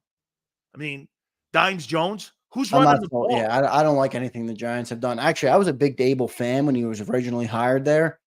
But he hasn't done nothing since he won Coach of the Year. And I think where they messed up, Dan, they committed to Daniel Jones. Once they gave him that contract, it was done and dusted for the New York Giants. And they haven't done anything since, and I don't think they will do anything until they move on from him. He's just not the answer, especially in the modern NFL. Where I do think the NFC East got better as Commanders. I think they have a chance. I do too. Yeah. I do too. Week 8, you're going down to the Bengals. You're going down to Joe Burrow. This is my Jalen Hurts game, Sills. Wait a minute. He's going to outplay Burrow. What did he do versus Buffalo last year? Your boy, Josh Allen. Play him. He made the play in the fifth in the quarter. Overtime, and they win the ball game. Well, that guy Josh Allen had 500 yards in total offense by himself. There was nobody else on that team. I think this is the Jalen Hurts game. I think they beat Cincinnati in Cincinnati for their first win ever in Cincinnati. No way. Joe Burrow's coming off a year where he was out too. It's going to take him a second to get going. They destroyed the Niners, who destroyed the Eagles in their own barn. Joe Burrow is great, but that organization is trash. Stop. It surely is. I hate Mike Brown. It's the only owner that I know that has a zipper on his wallet. All right. It's the Dougie game. In Philly, Jacksonville, week 9. What do you got? I got Doug winning this. Do you? I got Doug winning this game. I think Trevor Lawrence is going to have a great year, and I think they got bigger and better. And I tell you what, that kid Josh Allen can play. I think it's got to be better. They got to get more out of their defense from Walker, not just from Walker and Allen. They've got to get more out of their secondary guys, especially in their corners. But I like the Jags in this game. I'd like Doug Peterson out coaching Fredo Sirianni in this one. Yeah, Trevor Lawrence has been a big letdown for me, honestly. I thought he was going to be one of those guys that came in and he took off. It for me too. Yeah, this is it, my guy. Like, Yeah. I'm not giving you any more time. No way. And I saw a tweet today. I forget who it was on Twitter. Oh, I think it was Mike Tannenbaum. Like, Trevor Lawrence could break the contract that Goff got. I'm not giving him anywhere near that contract. He hasn't done crap down there. I want to see him do more. I think the Eagles win this game. I don't think Jacksonville turns the corner. And I'm a Doug P guy. I just don't think they have. I don't think they have what it takes to turn the corner. That's another crappy franchise. Remember something though. It's Jacksonville. Yeah. You're having Doug and Trevor Lawrence go into a place that doesn't win, that has been trying to put the team in Europe for the last 25 years. I mean, you're asking somebody to go to a place, and Doug hasn't had a losing season since he's been down there, which is remarkable. Yeah, We're not that's talking pretty about incredible. the Eagle organization Part or of me the wishes Packers. Doug got hired to We're a better talking about organization. the Jags. It's awful here. Here's Prince. Sills is a hypocrite. He said Jalen didn't outplay Mahomes in the Super Bowl, but Josh Allen outplayed him and won the game. It's how you hear things, Prince. It's all good, my friend. Thank you very much. Josh Allen, remember something, Sonny. Josh Allen is the same as Mahomes in a way. You know why? They have dick on their offense. Nothing. You have the best offensive personnel. Not even Xander can debate that. Is there anybody in the NFL that has better players in their offensive huddle than Jalen Hurts? The Bengals, they don't have a better offensive line, not even close, but they have great skill players. Who else? Who else has really Niners. good? The Dolphins, they have tremendous receivers. They just Better signed O-line? No, not a better O-line. The only team that comes close is the Niners. Yeah, if they keep all those guys together, you could argue that's better than the Eagles with that O-line. Or as good. I think where the Eagles push forward, Xander, is the O-line. Let's see. I think AJ's better than Debo, but I think Ayuk is better than Smitty, and I think McCaffrey's better than Saquon. I think Hurts is better than Purdy, but it's a different style. Purdy's the distributor of the football. Jalen is a playmaker. So Williams is better than Mulata. Kittle's better than Goddard. yeah. I think the Niners are the best team, best roster in the NFL. Yeah. All right. Week 10. Cowboys, Arlington. What do you got here? I got a loss. I don't think the Eagles are going to play well in Dallas. I think Dander. That's funny. I got you winning. No, I don't think so, Sills. I don't think so. I think the Eagles lose in Dallas. It's a 425 game, which is surprising, by the way. They don't give Eagles Cowboys a Sunday night game. What's up with that? Yeah, really. I got you at 5-4. What do you have them at week 10? Week 10, I have them at 7-2. Oh, where do we go different from here? The only law. Big Bill. No, I don't even want to. I have a loss in Baltimore and I have a loss in Washington. Those are my last two losses. You have them losing to Russell Wilson's Pittsburgh Steelers. Hold on. I'm at week 10 here. I'm not down there yet. I got it at week 10. I have the Eagles at 5-4. Yeah, I don't hate that. There's a couple games that are a toss-up. Not a toss-up. Because you're giving them go the either Bengals. way. I'm giving the Eagles the benefit of the doubt. The Bengals and Browns, you're doing that. Yeah, maybe just Bengals. I don't think the Eagles. I don't think the Browns are the team that the Eagles are. Okay. So you think you're better than them defensively? No, I never said that. I said they're the better team. Hey, I'm just, it's all good.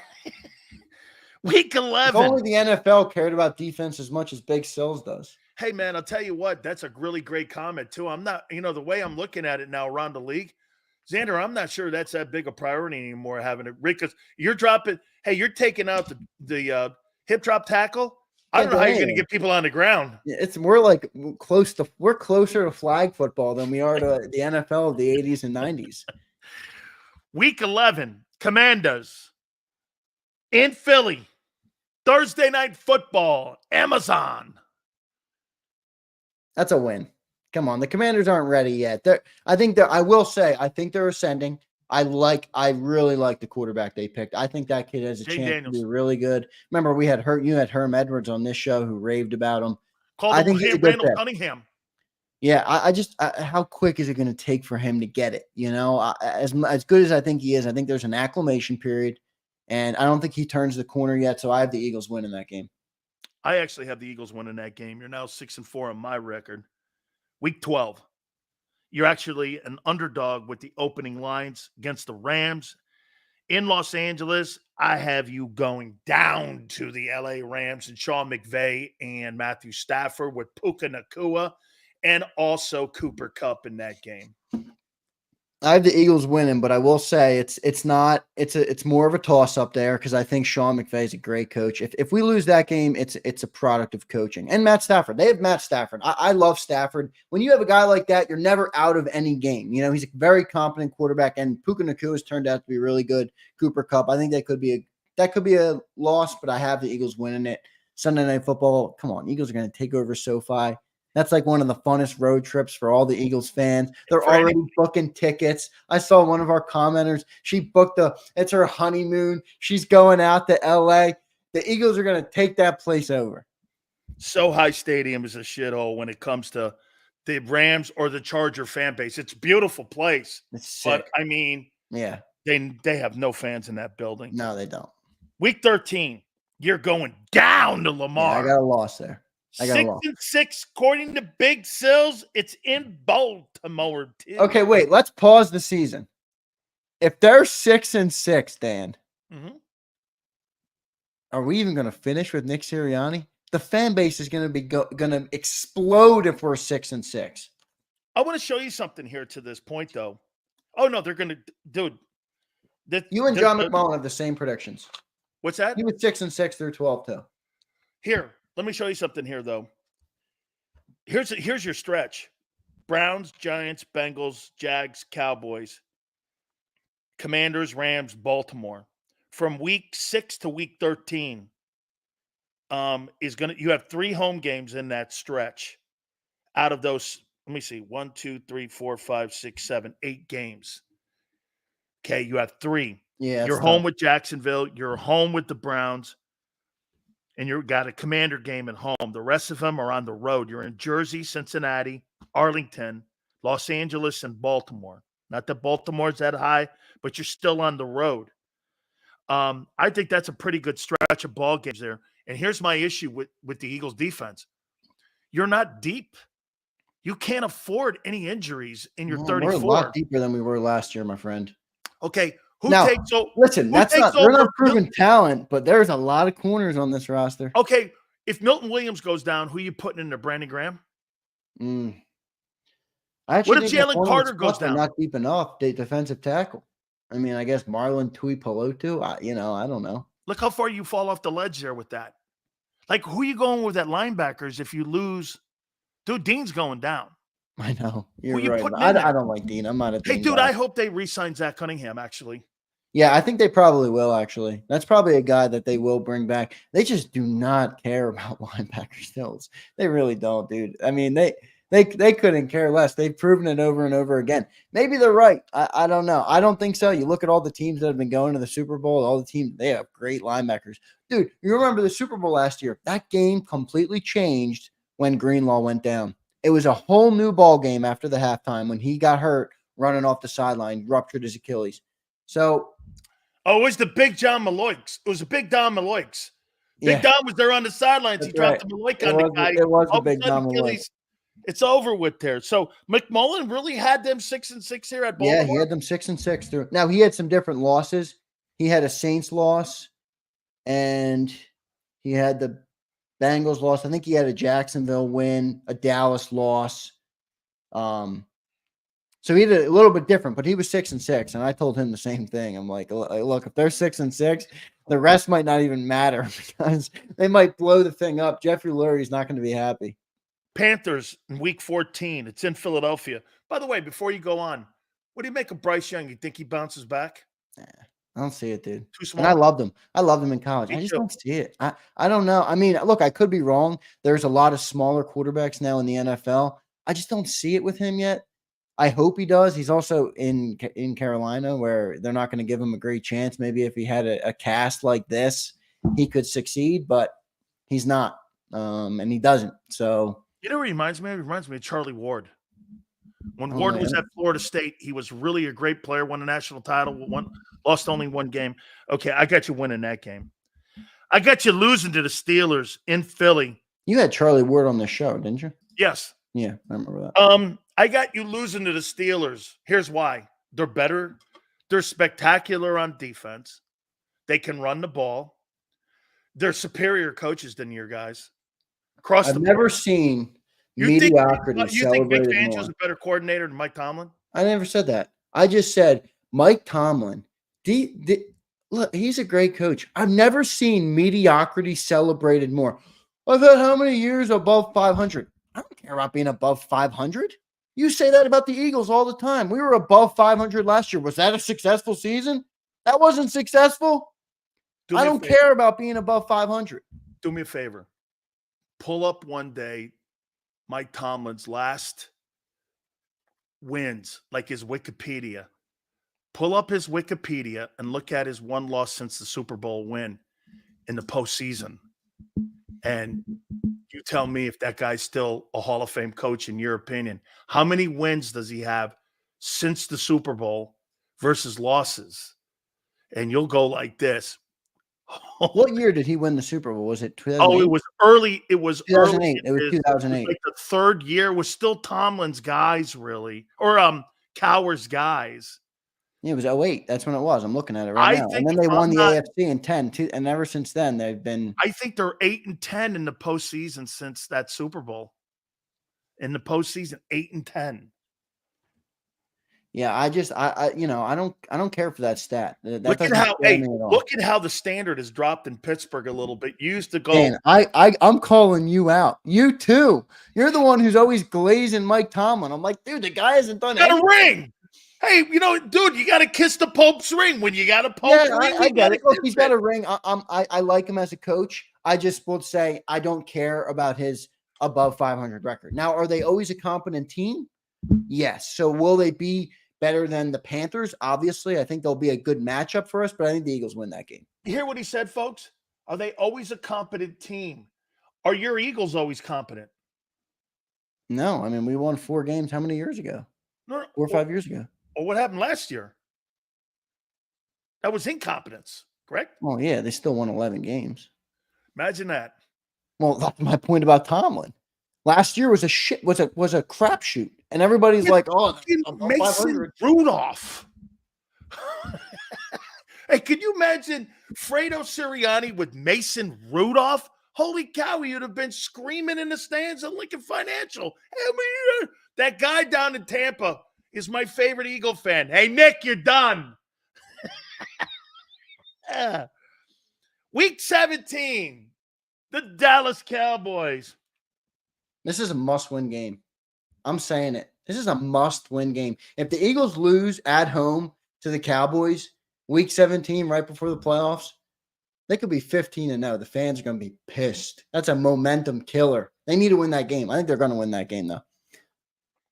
Shut up, Flex, and I'm working on it. Tell me that he has to be on every week. What the hell does that mean? What are the Why? fans Because saying? he brings balance? What is that?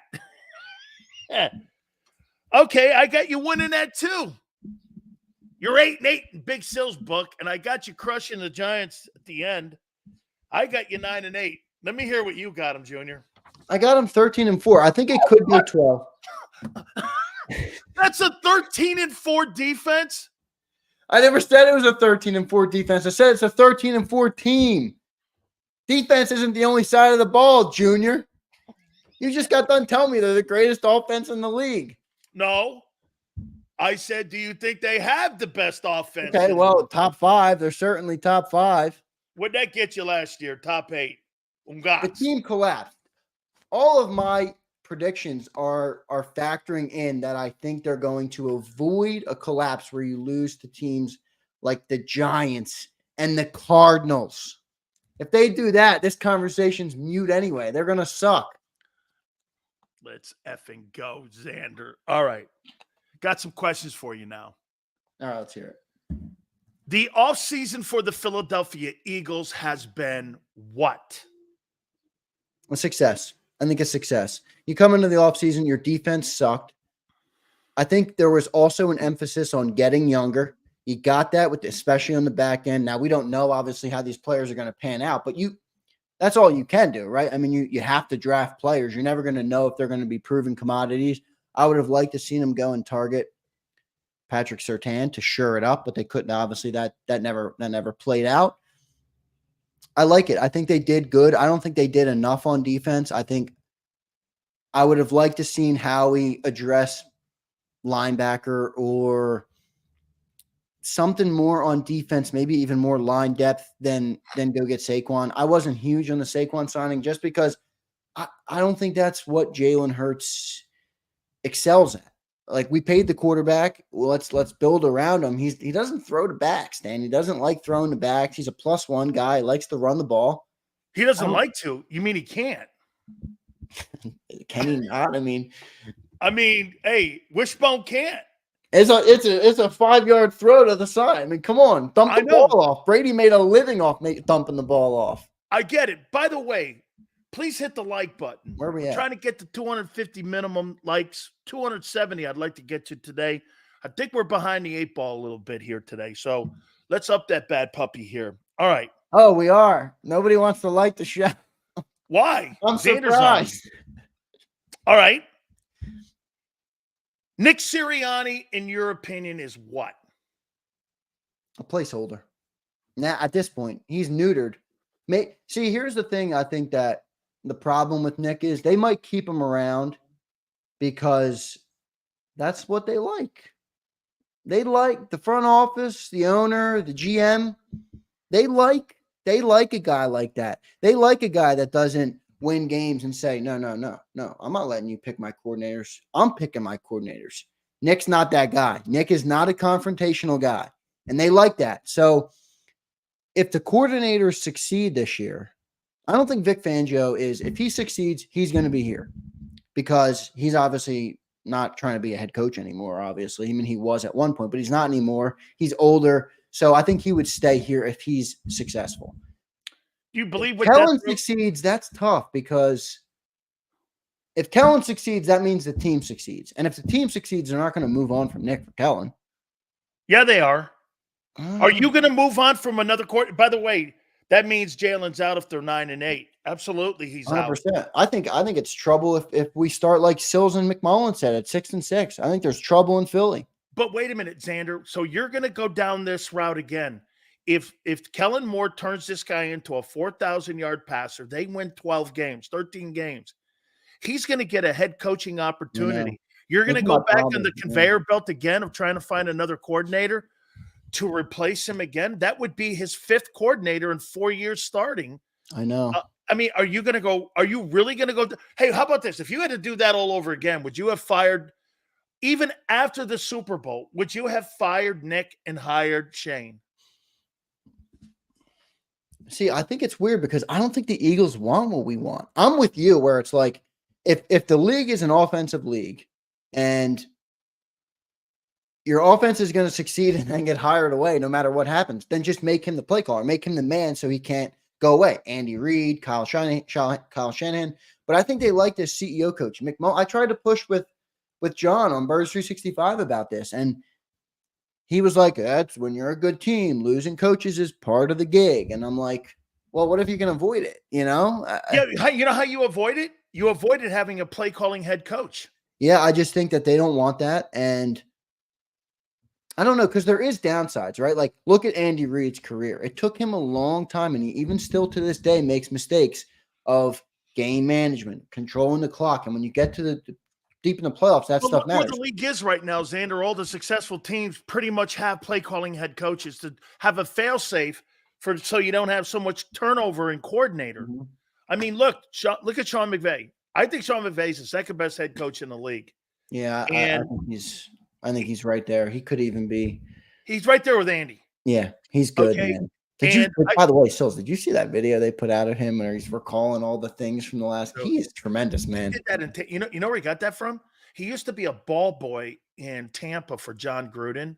his grandfather is John McVay, and it's kind of nepotism thing. But here's how he did it. He went to work for John as a ball boy. He was with the Bucks, and then he got to be a quality control guy. So you know what John did? Because John was this before he got a job in Philly as OC. He put him in there, and this guy's cutting down film, 1st and 3, 1st and 4, 1st and 5. He's looking at all the plays. He got done with it so fast. John goes, why don't you start cutting up old games from years ago? So he goes back like 30, 40 years. He's cutting plays up of Kurt Warner and The Greatest Show on Turf, and he's cutting that game film down.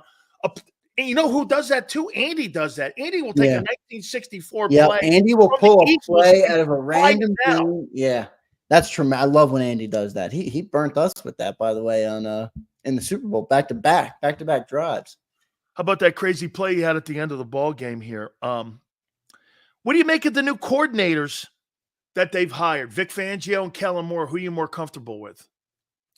Well, I like Vic. I don't. Here's the problem. I like Vic. I like the presence. I like the maturity. I like the experience. But I hate the defense. I've always hated the defense. I don't like bend but don't break. I would much rather have a more aggressive defense. But the Eagles aren't going that way. They don't want to go that way. I think they've shown that in their last 3 defensive coordinator hires. But I think it's an improvement. I think it'll be better. Hopefully he can get the most out of the guys you're drafting. Me and John did a long defensive breakdown earlier this week. Got tons of hits on YouTube. Everybody was great in the comment section talking about it, but I don't like the style, but we'll see. And then from Kellen, I like it because I think he's going to force Jalen. He's going to force Jalen's hand in that if Jalen is going to be a better passer in the NFL, it's going to be sink or swim in Kellen's offense. Kellen throws the ball too much. He moves the ball around. He gets the ball to different playmakers. It's not going to be the A.J. Brown show. So from that perspective, I think it's going to force Jalen to be better. Now, the power struggle is going to be weird because I know you criticize Nick Sirianni, but put yourself in his shoes for a second. You're the head coach for 3 years. Your playoffs all 3 years. You went to the Super Bowl. You have a well in the green winning record. Like, you're not just going to be like, okay, Kellen, take over my offense. Like, there's a human element to that where it's like I wouldn't come on this show and be like, okay, this is my show now. No, like you'd be like, yeah, this. I think Kellen knows, and I think Kellen knows, Xander, in that press conference.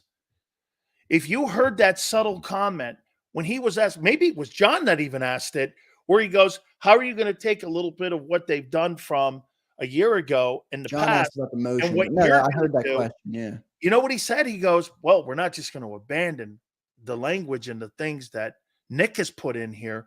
I thought that was strategically done brilliant by Kellen, because you know what Kellen's doing? He's not, some coordinators would do that, come in and shut your ass out of it.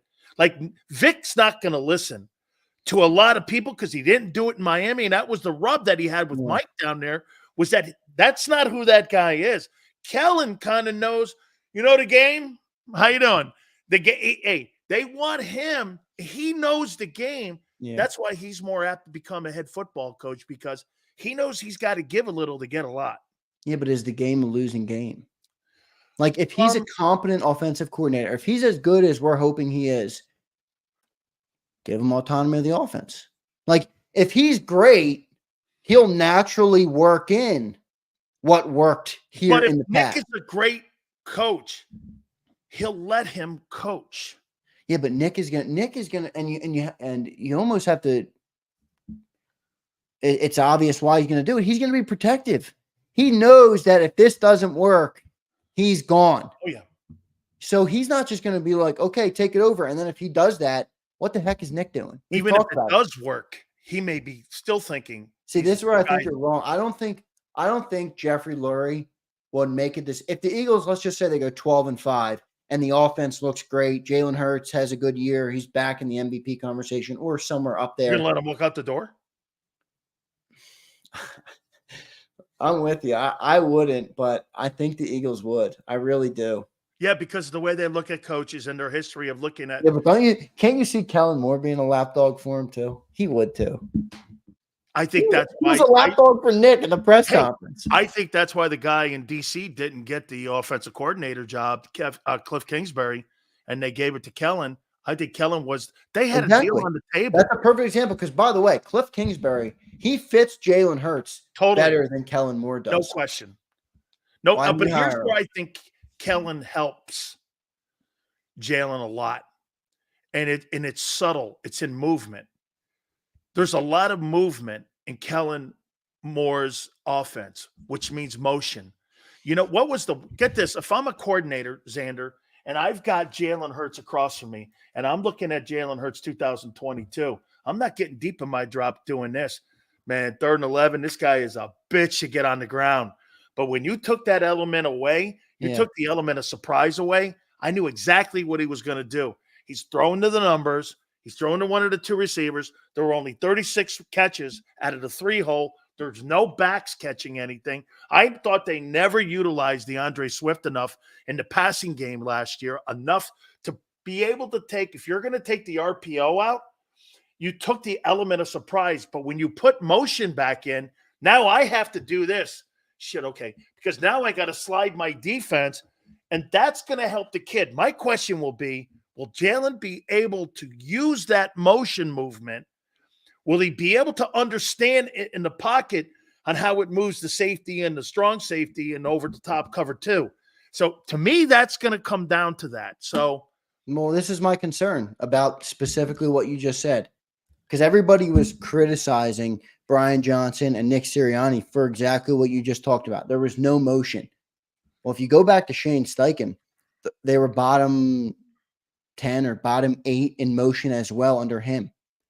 Does Jalen Hurts not want the motion? Like, is it confusing him? That's what I'm looking out for, because if Kellen Moore's not using motion, you know it's not because of Kellen Moore. Correct. It's because Jalen can't pick it up. Right. So that's actually a concern I have, and something I'm looking out for going into the year is maybe this wasn't Nick Sirianni who didn't want any motion, or Brian Johnson. Maybe it's the quarterback who's like, I'm flustered. I'm trying to pick up blitzes. I'm trying to get the ball, and I don't want more things happening behind the line of scrimmage. Come on, Wishbone. Let's go. Let's go, Wishbone. You got to, hey, in the NFL, got to read them defenses, son. You can't. Hey, when I hear Jason Kelsey turning around going, the blitz is coming in the A gap, and he can't pick it up, that's a problem for me. It's a big problem. There's no doubt. What do you think, how big of an impact is that going to be not having him out there? I think it's huge. I think it's underrated. Let me just say to Prince, they did it in 22, but they were bottom 8. I think they were bottom 8 in the league, Prince. So still not a lot is my point. But no, I think it's a big problem. I really do, Sills. I'm looking for this off. I'm looking for Jalen Hurts to be better. I really am. My 13 wins is dependent on my man Jalen to take a step forward. Now remember, when I was a freshman in college, Big Sills, a freshman, I just walk on campus. I'm pumped. He's Big Xander. I went down to Jerry's World for the home opener, or the season opener for Alabama. They played USC. Jalen Hurts was the freshman. He was not supposed to play that game. It was supposed to be Blake Barnett, or I forget who it was. Here comes freshman Jalen Hurts, rolls out, drops 52 on these dudes, and we win 52-6. I walk out of Dallas. I'm like, hell yeah, roll tide, baby. Jalen Hurts is in. So I've loved Jalen for a long time, but I am looking for him to take that next step. And if he doesn't, clock is ticking, my man. Please hit the like button, guys. Appreciate it. We're trying to get to 250 likes, my friends. You're upping it. I like it. All right. Let's stay there. Wishbone Hurts. $4,000, 300 passing yards. I threw a stat at Xander prior to the show opening. The guy who has led the NFL in rushing touchdowns has been Wishbone over Derrick Henry. Speaking of Bama, 38 touchdown runs, 35 for Henry. Austin Eckler for the Chargers has 30. Joe Mixon now with the Texans has 29. James Conner with the Cardinals has 29. And Jonathan Taylor with the Colts is 29. Funny, I don't see any other quarterbacks on that list. But your big guy here, Wishbone Hurts. Daniel's son, Xander about to run you out of a job. I want him to. I don't care. I don't care that Jalen Hurts has a lot of rushing touchdowns. Really, because it's insignificant. It is, which is why I don't care about it. Make the offense great, and you could have 50 or 0 rushing touchdowns. Doesn't bother me as long as the offense is top 5. Do you think he is a top 10 quarterback? Let's see. I think Mahomes, Burrow, Lamar, or the Say three. It. Huh? The guy in Buffalo. Say it. Josh Allen, absolutely. 100%. I'm with you. Come on. Where are you with Purdy? I like Purdy. I think I like Purdy more than most people like Purdy. You know why I like Purdy? Because Purdy knows his job and he does it effectively. Like, he drops back. He's got that ball for 1 second. He got McCaffrey, Ayuk, Debo. Get it to one of them dudes. Part of me wishes Jalen Hurts did that a little more. But Jalen loves his athleticism and his playmaking ability, which I'm not going to knock him for. He is great at it. It's part of what's made him effective in the league. I think they're the same people. They're just different. You they mean got a lot of talent? You mean same people talent-wise? No. I think they're completely different talent-wise, but they do the same thing. They utilize the people they have in their offense. They know that it's not about them. Jalen did it more, though. Around them. Dude, I wish Jalen did it more. Now, I'm not going to knock because I think Jalen is a lot better of a playmaker than Purdy is, but Purdy knows, like, this offense ain't about me, man. This offense is about getting the ball to those guys. I wish Jalen did that a little more, and I'd love to see him do it with Saquon Barkley. Like, everybody keeps, like, comparing Saquon as Christian McCaffrey and their use. I'm like, dude, it's not happening. It's not happening. They're kind. I get where people look at the skill set, but they're not talent-wise in the room. And the offense, Dan, Jalen doesn't use the running backs like that. He just doesn't. He would prefer to take off and run and pick up the 8 yards if it's open.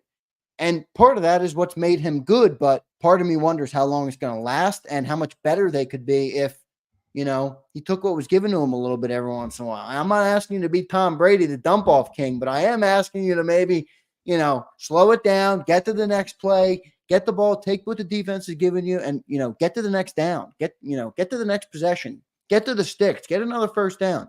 I don't need a deep ball to AJ, or I don't need, you running to make every play. So I'd like to see more of that from Hurts, but I just don't know if he's going to do it. Part of me can't knock him, though, because if I was that talented and I had that athleticism, I'd probably think I was going to march up the field, too. What do you think of him as a leader? I'm mixed on it. Here's where I'm mixed on it. When they were down the stretch last year, I did not like it. Like, they showed, and the NFL Network recently replayed our playoff game versus the Bucs. Oh my goodness. Don't rewatch that, Sills. You'll be on a tear for a week. But it was ugly, man. Like, when they pan to him on the sidelines, he's sitting there. Now, when they're winning, and this is where I agree with McMullen, like, when they're winning, everyone's like, okay, it's great. It's great. But when they're losing, it's not. And here's where I'm like, well, different times call for you to be a different leader. Just like not everything is the same. Like, I can't just be the same guy in every circumstance because that's not how it works. Like, if I'm losing, I might need to be different than if I'm winning. So I would like to see him potentially expand his leadership. Like, I don't always want you to be mopey, but I also don't want him to be non-genuine. Like, that's not Philly. That's not real. Like, I want you to be Jalen Hurts, but hey, man, if they need you to step up and they need you to get under somebody's ass and light a fire, do it. It's almost like the organization doesn't want him, though, to do that, because when he made that comment, and I was like this after the Jets game, I loved him going, hey, we got guys in our locker room that aren't on the same page. And all of a sudden, you've got the propaganda machine over there with the Eagles at NovaCare making the kid walk back. He goes, oh, this is what I really meant. And I'm going, who did that? Man, let the guy – maybe that's what Laurie meant when he said, be more genuine. You know who told Jalen don't be saying that. Oh, yeah. BL, Bob Lang. He did, because he didn't want to have criticism with the coaches in the front office. All right, let's do this now. What do you make of A.J. Owens? Tell me your opinion on him. Love him. Absolutely love him. You care about the diva shit. I don't care at all. Whoa. Don't What do you even mean I care you call about him the AJ diva Owens. shit? The guy's put up back-to-back 1,500-yard years. I could care less. And this is one other thing I got. Wait a minute. Can we go get my money? How come Wait a second, everybody Phil. else is getting my money? I have a bone to pick with you. I got a bone to pick. You ready? Yeah, please. So AJ Brown puts up 1,500 plus. Gets $3 grand in 2 years. Gets 30 million plus. Devontae Smith puts up 1,000 plus back to back. Gets Correct. 25 million. Thank you, Brian Why Johnson. does Jalen Hurts suck? Thank you, Brian throwing them Johnson. the football. Thank you, Brian Johnson. You keep putting it on Brian Johnson. That's wait a minute. selective. How That's come everybody very got selective. paid? Jalen sucked. Everyone got paid. Who are you giving it to? Jalen? Jalen can't throw for 3,900 Brian yards. Johnson didn't throw the ball to Wait a AJ minute. Brown. He threw for 3,900 yards. Holy shit. Dude, this is the NFL, not the whack. Okay? I want a guy to throw for 4,600 yards, man. How come Listen, man. Tagovailoa can throw And for you can't come on here. And you know this. 4,600? This is where I know you know this. You can't bash Jalen and then in the same breath give Brian Johnson and AJ and Devontae all their numbers are from Brian Johnson. Come on, Dan. You know that's Wait a minute. blasphemous. Jalen Hurts was second in the NFL in turnovers. He can't throw for 3,900 yards in 22. In 20, he can't pass 23 touchdown passes a You're season. too focused on yards, This man. guy's You too focused on mediocre. stats.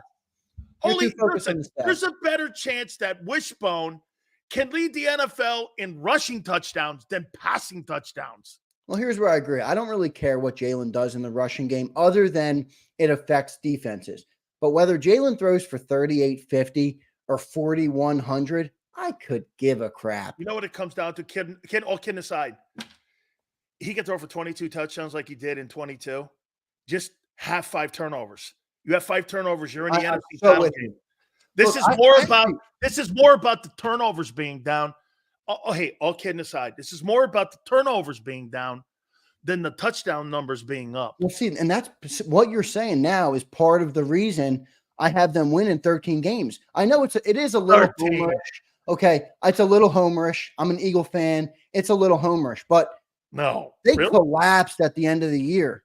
Like if Jalen just doesn't forget being better, forget it. Say Jalen is the same quarterback. He goes from 17, 20 turnovers to 5. They probably win 3 of those 7 games. Yeah. So that's where I'm like, look, this is still a great team. They got a lot of great pieces. They got a lot. Now, their defense is suspect, but I don't know, man. I'm starting to wonder, like, do you even need a defense in the end? So do you think you just have to be decent? The NFL doesn't care about defense. So do you think you just have to be decent on defense? Yeah, and I think Vic will get them to decent. I don't think he's going to get them top 10. Part of me wonders, like, I don't even think the Eagles want to be top 10. I've got my Xander glasses on, so I've got to make sure I clean them up a little bit here. Hang on for a minute. I gotta clean this the Xander glasses up because these are a Homer Eagle glasses here. So let me put them back on here. Let me go here. Dallas Cowboys do what in 2024? I think they go backwards. I think they take a significant step backwards. Here's what I don't get, because look, I hate the Cowboys, and I'm not a Cowboys guy. Obviously, I'm an Eagles fan. By the way, I've never been like Eagles fan where I'm like, oh, the Cowboys suck. Like they're always a competent team. They always win ball games. They always play us tough. But dude, you got Dak Prescott on an expiring contract. You got CeeDee Lamb, who hasn't been paid yet. You got Micah Parsons, who hasn't been paid yet. Like, there's also a human element in that room. And this is where I think the Eagles ownership really does it right. Like, what are they all thinking? We're the 3 stars of this team, and none of us have gotten our money. Meanwhile, over in Philadelphia, you put up 5 good games, and you're getting the bag. Like, there's a human element, like, where I wonder, like, is Dak Prescott, is CeeDee Lamb, are they going to be taking games off? Are they going to be not motivated to play this year? Are they going to be waiting to get the free agency to be able to sign the max contract somewhere else? I don't know. I think that's something that's hanging over the Cowboys. And I think Cowboys fans would admit that. They're probably wondering what is Jerry doing? Like, it's not like he doesn't have the cash, but I think they take a step back, but I don't think they'll be back long. I think they'll turn it around quick. Hey, let's put up Prince's super chat here. Sills is delusional. Of course I am. Bro, he will always say they were bad in situational play calling. That's Jalen's fault too, which one is it, Sills? It's both. Why can't he check out of that shit? If a guy puts you in why can't he do this then, Prince? If that guy who you think is incompetent and Brian Johnson puts you in a play that you think is not worthy of being in that play, why does the quarterback say, go ahead, shoot me in the back of the head anyway? Why would you not, as a leader in that huddle, go, okay, I don't feel that play. I think we'd be better off handing it off or maybe even punting, and let's play again for another sequence and play field position. Why do you, according to Prince, what his attitude is, well, if they call bad plays situationally, Jalen should follow along and derail his season. I don't subscribe to that. That's leadership in the huddle.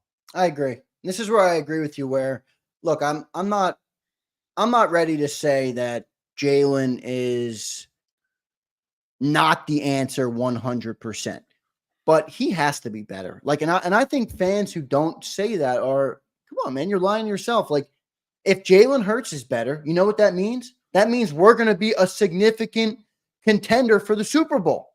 Like, we should all want Jalen Hurts to take a massive step forward. Whether he will, I don't know. I'm hoping for it, and I think everybody should hope for it. I don't think that's a bad thing to say at all. 2022, this guy was really wonderful and great, and it's 22 games ago, guys. Nice, Sills. And Xander. Heck yeah. Yo, Xander, give me a hail to the Commanders one time. I got James. He wants me to give him some love for the Commanders. No, but I will give you love, James. I appreciate you being here. You're always loyal to the channel, so we appreciate it. Jesus criminy, man. This is great. Okay, a couple last questions for you here. NFC East will be one of the top divisions, yes or no? No. You don't think the Commanders will be good? I think they'll be good. I think, like I said, I think they're going to take a big step forward, but I think they need another year. Right? I think they're a year out from being a significant contender. I think they're a 7 to 9 win club this year. Somewhere in that range. Forte goes 4,000 yards to win a Super Bowl's a myth. I would agree. Okay. Who cares? Well, can you name me one guy who's won a Super Bowl that hasn't gone for that? Yeah, but it's all relative. Where it's like nobody throws for 30. Look, the guy in Baltimore is not going to win. Jalen throws for 3,900 or 4,100. You think that makes a difference on whether they go to the Super Bowl or not? Win the games when they come. Play the games when they come. If one game calls for you to throw 400, you better throw for 400. Once again, Brady won a Super Bowl with 180 pass yards, Dan. Once again, I will tell you this, and I will hopefully, Junior, get through to you with this, okay? 2022 Jalen Hurts is a weapon. If you're trying to make Jalen Hurts into a pocket passer and redefine him from the 23 season, you're going nowhere. Okay? He's not going to improve enough to beat Burrow. Okay, well, let me ask you this then. Is Jalen Hurts right now, take out his running abilities, take out the run game, is he as competent of a passer as Brock Purdy? No. You don't think so? Guy threw for the least amount of attempts, highest volume of pass average in yards, 4,200 yards passing, 70% completion percentage, and threw for over 30 touchdowns.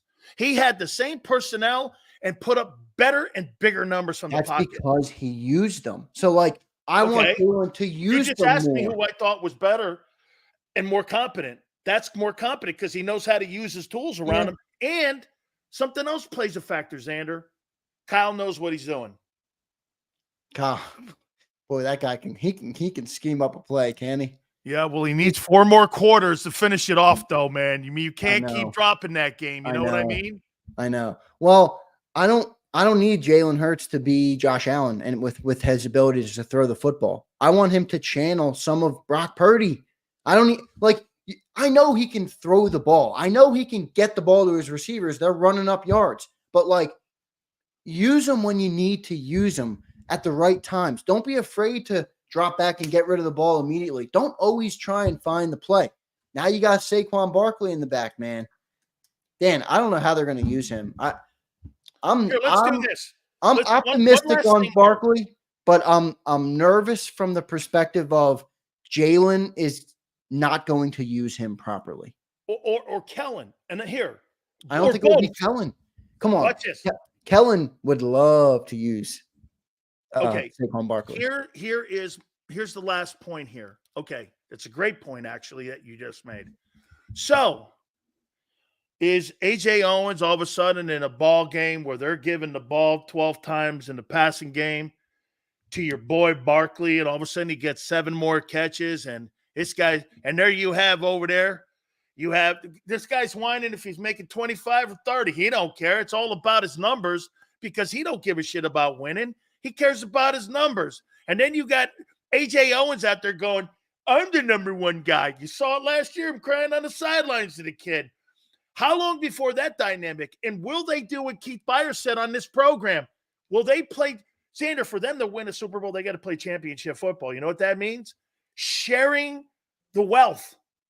I agree. They have 2 guys that share the wealth. Now you add another guy and you got a $15 million tight end you don't use. Boy, I'll tell you what, if what you just said, if what you just explained is true and that's how AJ would handle it, I would be very disappointed in him. How is he not handling it? And I get it, but he got paid another bag now. Dan, let me tell you this. I don't think that matters to him. Ready? Hey, Dan, I'm going to 10X your salary, but now I'm your co-host every day for 4 hours. Welcome aboard. I don't give a fuck what to do. Hey, welcome aboard. Yeah, exactly. Isn't there a human element there where you're just like, oh no, man, I got $30 million for this. Hey, welcome aboard. Devontae or Saquon get a couple touches. Give him it. Hey, Sills, I need you to go no way. Okay, I'm going to 10 up your salary. Yeah, exactly. Hey, Bob, I love you. Xander, Howie, you're the greatest GM in sport. Absolutely. Holy cow. So I got this guy here. Now I got Philly 500 that I'm going to have to deal with tomorrow on this crap. All right. I mean, Xander, where are we in the hit total right now? I want to get that number up to at least 250 today. Where are we? Let me check it out. How far away? 138. We're slagging today. Dang. Come on, guys. Let's by the top of the hour at least get it to 200 so that we're kind of rolling into that 250 mode. Xander, B+. I'll take it. Okay. I mean, by the way, you've really done a great job. And no shade on Jody and all, but really great stuff. I watch that show every morning. Birds 365. Farzy starts off our broadcast morning each and every single day here on JAKIB Monday through Friday.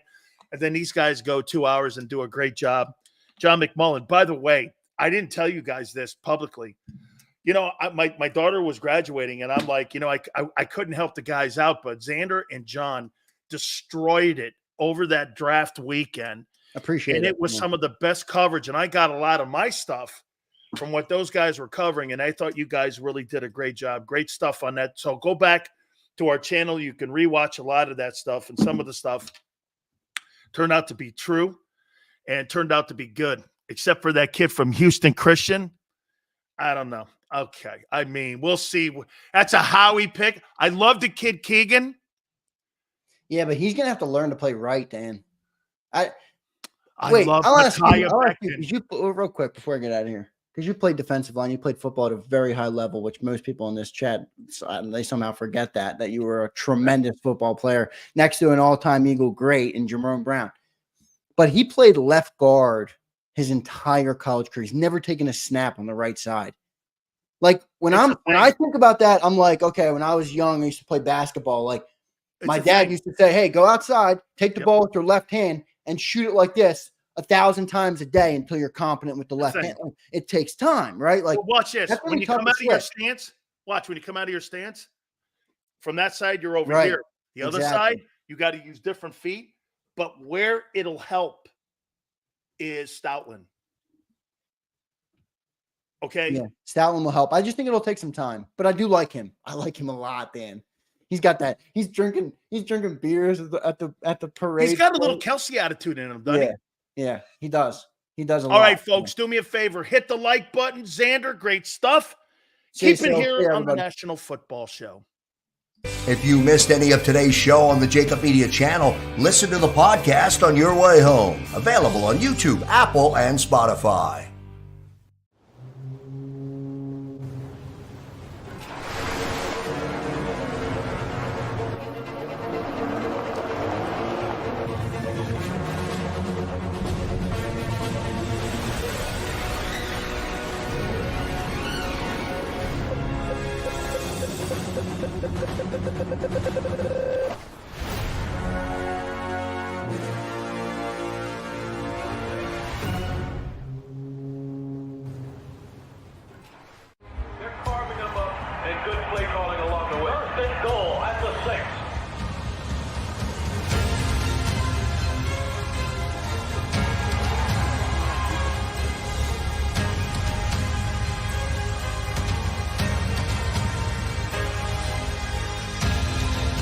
Field of life, First Trust Bank is there for you. Champions on 3. 1, 2, 3. Because Philadelphia dreams deserve a Philadelphia bank. Heading down the shore. Have a ball once more.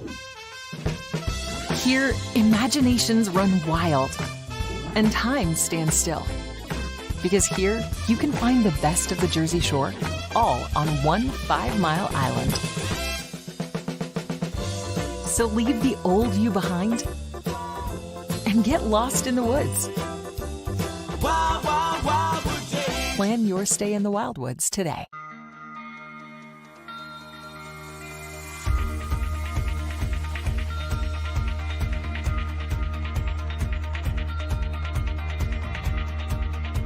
Hi, I'm Jim Muehlbronner, Managing Partner at Del Valle Insurance Group.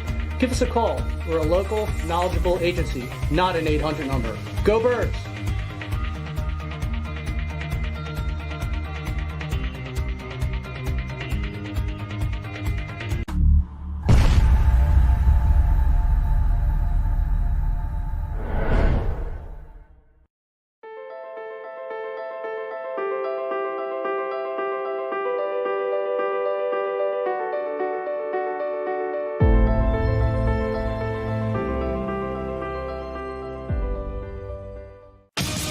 The greatest fans on earth. It's a bold statement, but would you expect anything less from Philadelphia?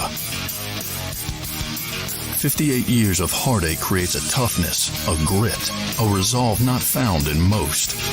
Sure, our prayers were answered, but now that we've had a taste, we're looking for more. Pondley Hockey, official partner of the Philadelphia Eagles. EAGLES, Eagles.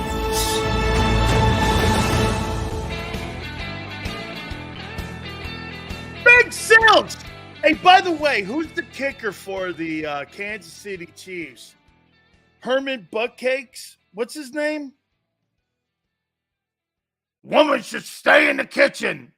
I don't really give a shit what this guy says. Who's Herman Buttcakes? This guy that kicks for the kickers aren't football players. Okay? Harrison Buttkey? Perfect name for a kicker.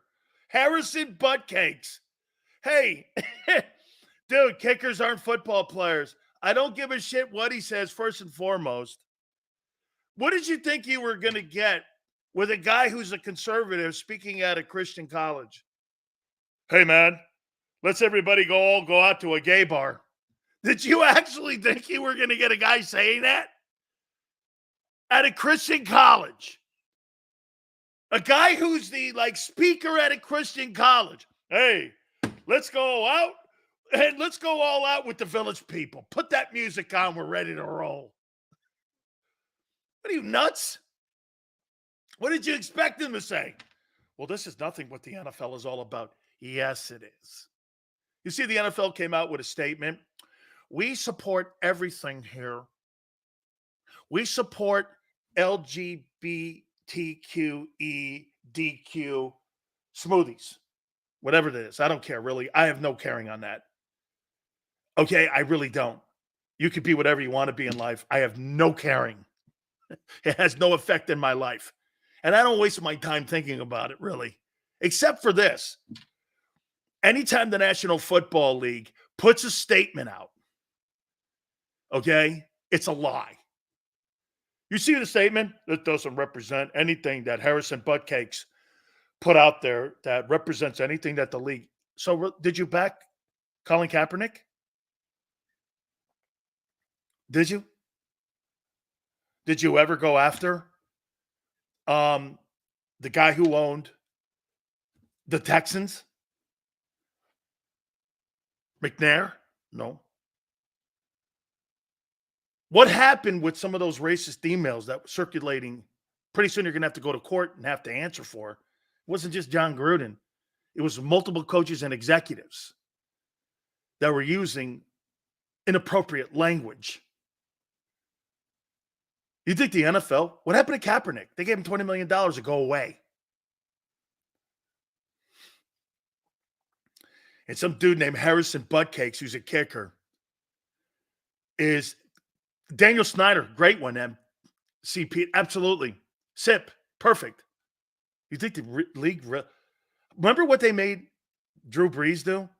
Oh, yeah, you could take a knee, it's okay. Yeah, what happened to that taking a knee? They stopped televising it. They stopped doing the national anthem so nobody would have any issues. Advertisers felt happy, and everybody was happy, and they lie. Well, here's another one for you. You know that big ceremony that they do every year for breast cancer? Do you know those breast cancer folks pay for that? You think the NFL runs those spots for free? 90% of that money the league keeps, 10% goes to the charity. Or how about Hometown Heroes? Pentagon gets billed every year. You think the NFL does the Hometown Heroes for free? The Pentagon gets a bill from every team. You want it? Okay. $350,000 the Bengals send to the Pentagon for running that. Well, you think the NFL does things because why? Charitable. You ever notice that they're not part of the United Way anymore when it comes to being a company that is under that umbrella? Why? Because they don't have to open their books anymore. See, when you have that charitable thing around you, you have to open your books of where your money goes. Well, they're no longer that. They used to be under that United Way emblem.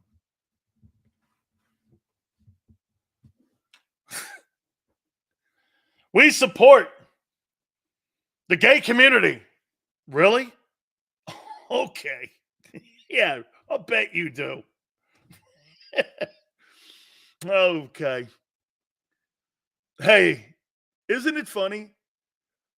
Big Seals is the only one that tells you the way it is. And for the record, I don't give a shit who you have sex with, what your religion is, who do you pray to. I don't care. It's none of my business.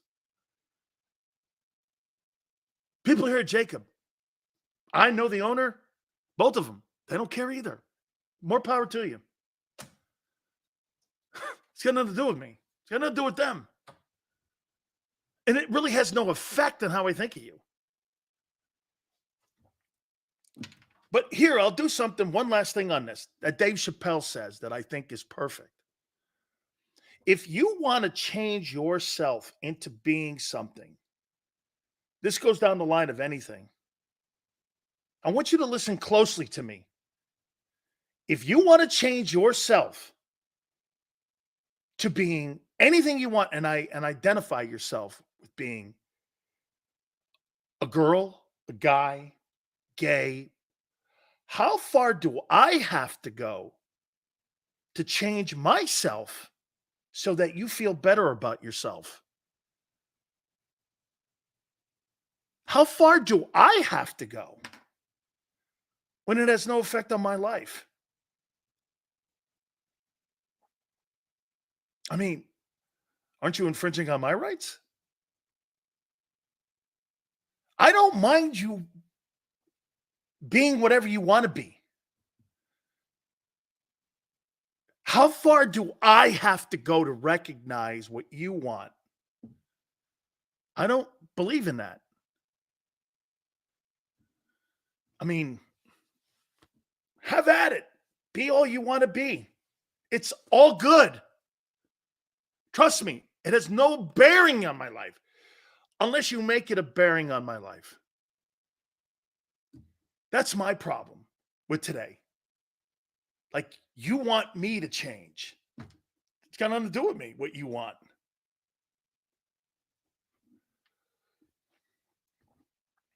You have to think this way, Dan. No, I don't. To make you feel better? Okay. Herman Buttcakes at a Christian school telling a chick that she should be a housemaker or have babies and kids. What'd you think he was going to say? She should be the president and CEO of PepsiCo?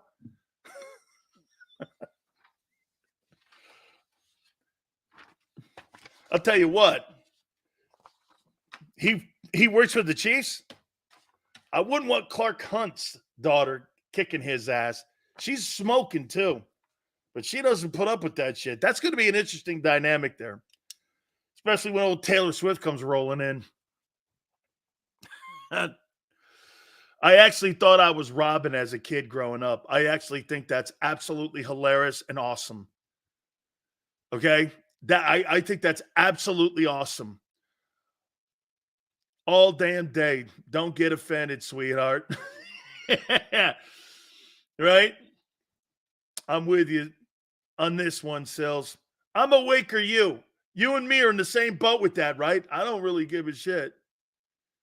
What you do, who you do, whatever it is.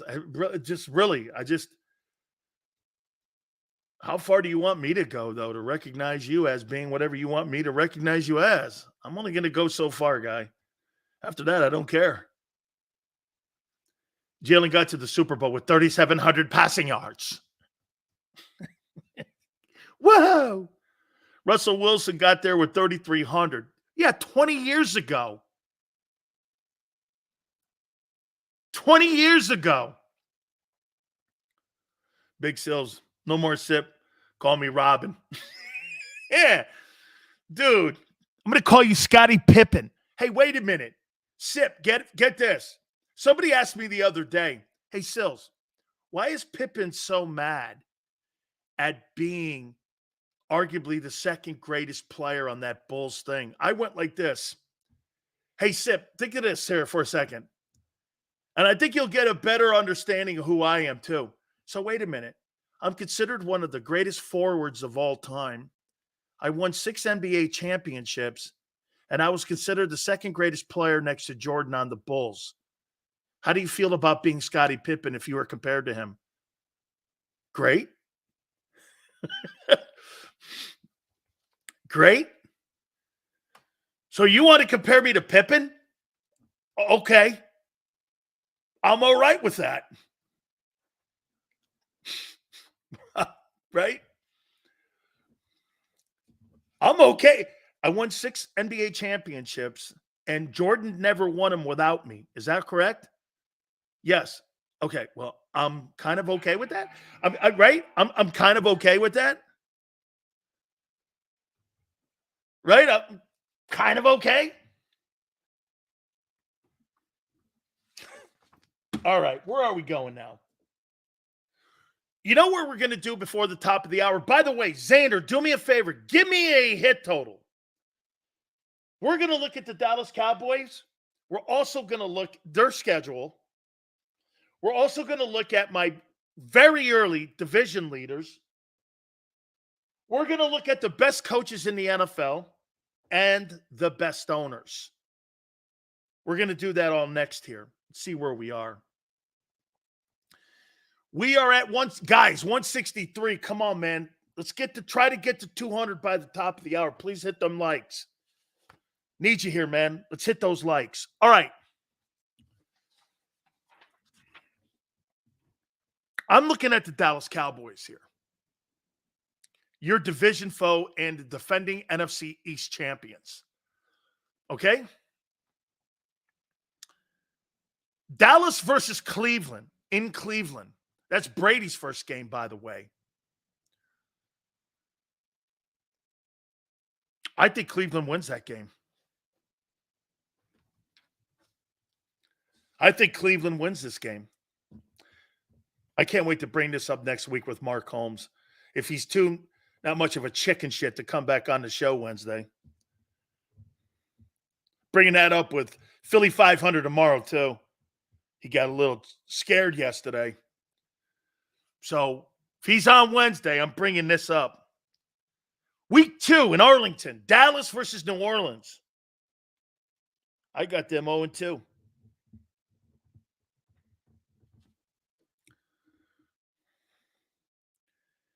Week 3 versus the Ravens. I got them 0-3.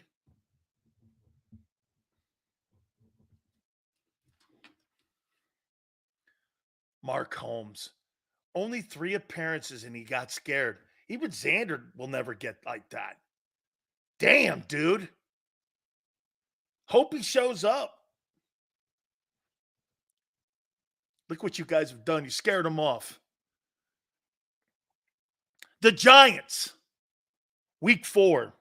All right, they're 1-4.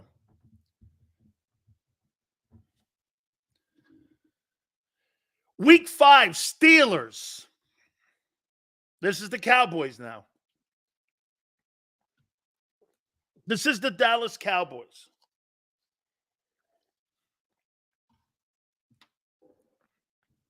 They're 1-5. Detroit and Dallas. They're 1-6.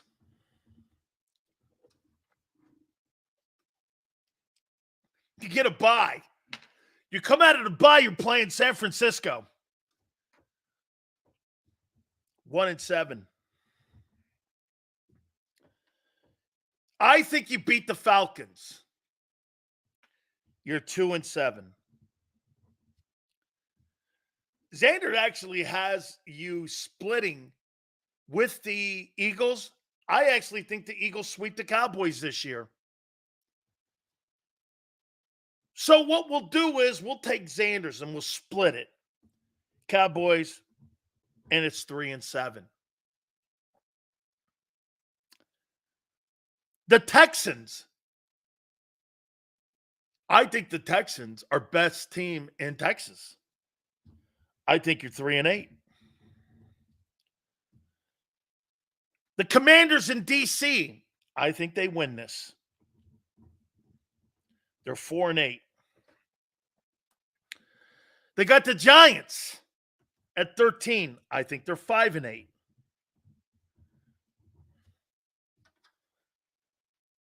Carolina Panthers.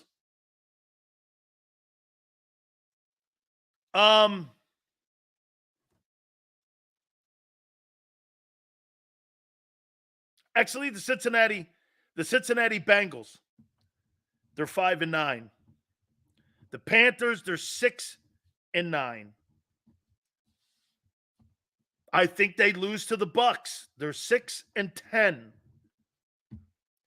They lose to the Eagles. They're 6-11. And I think they lose to Washington because the thing will be over by then.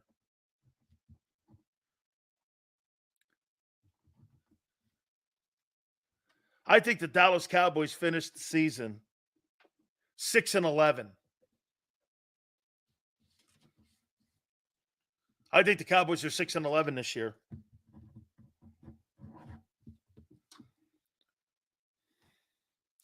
Cowboys missed the playoffs? Hey, Tyler, 6-11 would do that. Yeah. I don't see the Cowboys winning more than 6 ball games this year.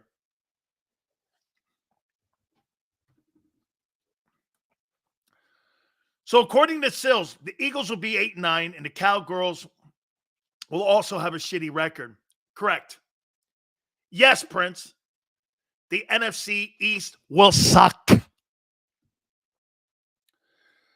It will suck enormous Mark Holmeses. Yes. Come on, Prince.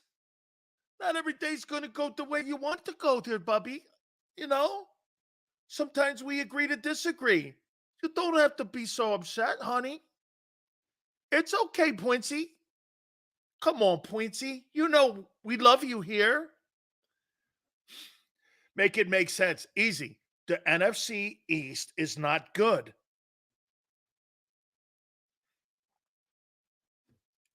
Do I need Pointsy? Do I need to be any more to the point?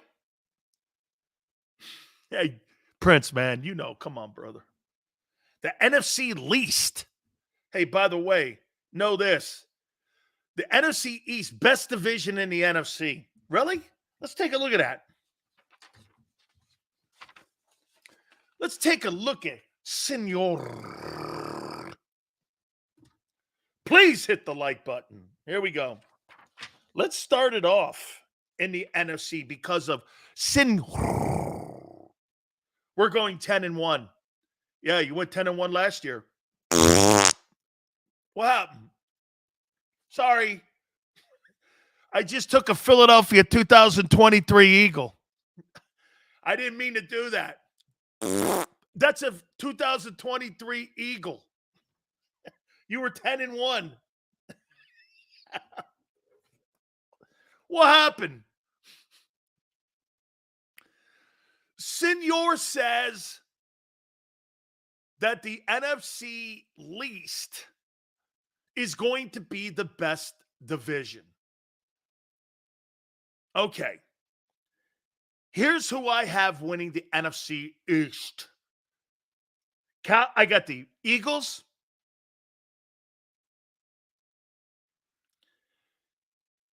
Washington finishes second.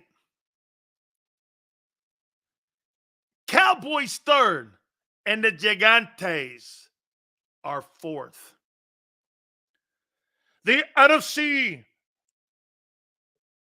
West.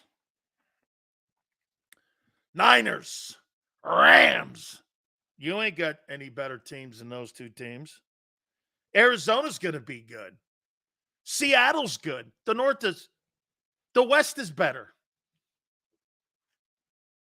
The West is better. So let's put that. The West is better, and I'll rank them. And Bucks beat the Eagles.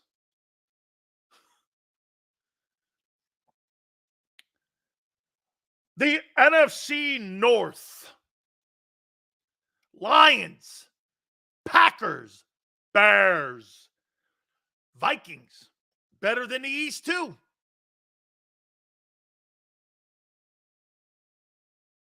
That's right. That's exactly right, Philly D. Only the Eagles are contenders in the East. That's the point. Very good. There's no other contenders but Philly. The rest of them are dog shit. The South. Falcons. Saints. Bucks. Panthers. It's pretty close between the South and the East on the worst. My opinion, the best division in the NFC is the West. The second is the North. The third is the East. And the worst comes in at the South. And here's my playoff teams. Early. Philly. Niners. Lions. Falcons, and I need 2 wild cards. The Packers.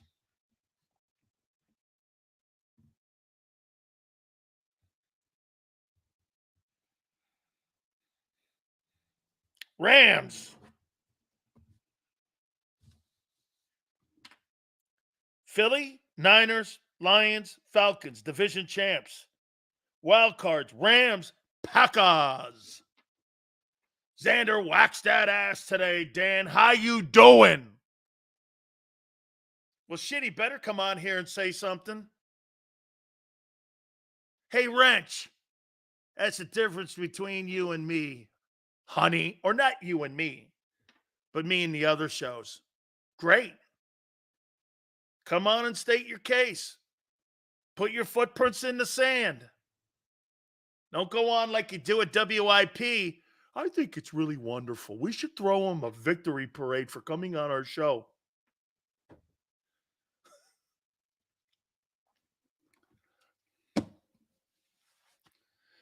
I really love him. Called me out. Yeah, I know. After 40 years in this bitch, I get called out a lot. AFC. Bills and Josh Allen wins the AFC East for the 5th straight year. Jets finish 2nd. Dolphins 3rd. The Patriots pull up the rear. The AFC West. Chiefs, Chargers, Broncos, Raiders. AFC North. God, this is the best division in football, all kidding aside. Listen to this. Ravens, Bengals, Browns, Steelers. How you doing? Like every one of those teams can make the playoffs. Every one of those teams can make the playoffs, man. I got Ravens, Bengals, Browns, Steelers. And they're all, I think, going to be above 500.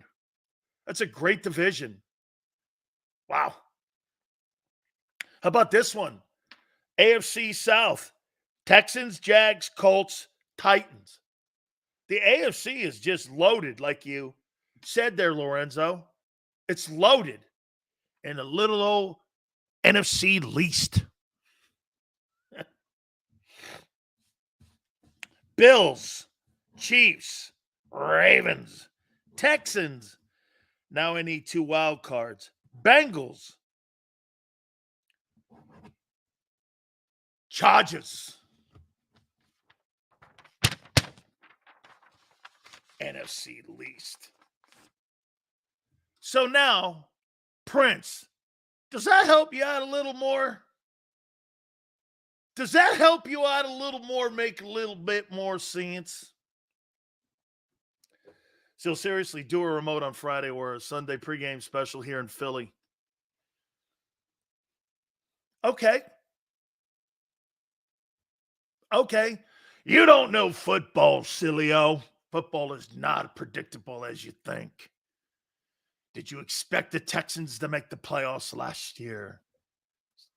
No, but Prince expects Jalen Hurts to have a bounce back year and play and throw for $4,000 and 3,000 yards, win 13 games, get to the Super Bowl and win it. Holy cow. Hey, Elizabeth, I'm coming to you. Holy cow, if I listen to Xander, man, I mean, you guys, you're putting up another Lombardi trophy. Woo! Oh, I see. Right, Prince? Sills are the Seahawks a playoff team. New coach? I don't know. I didn't say that. Got to read, my friend. You know I'm not a good reader, Prince. Sue goes Sills is lose. Sue, hang on for a minute. Today? Hey, Sue. Today? I'm losing it? Sue. Today? Sue goes, Sills is losing it. Sue, don't I lose it every day? Philly D. Sills treats Jalen's stats like he's a pocket quarterback. Wake up. No. Once again, Philly D. I'll help you out, son.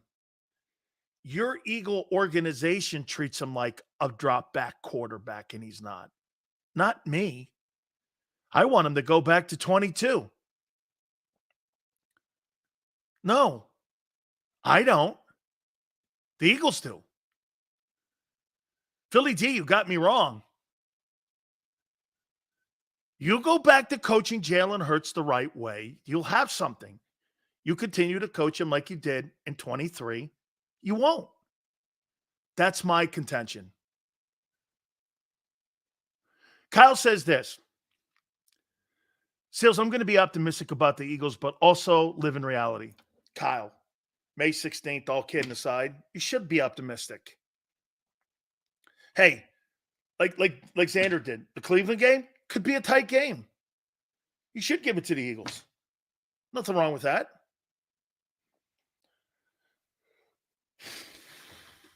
Seals picked the Bills last year. Wonder if he still believes the Mafia hype. Of course I do. By the way, did you see what they're doing in Buffalo? Working on a new contract for Josh Allen.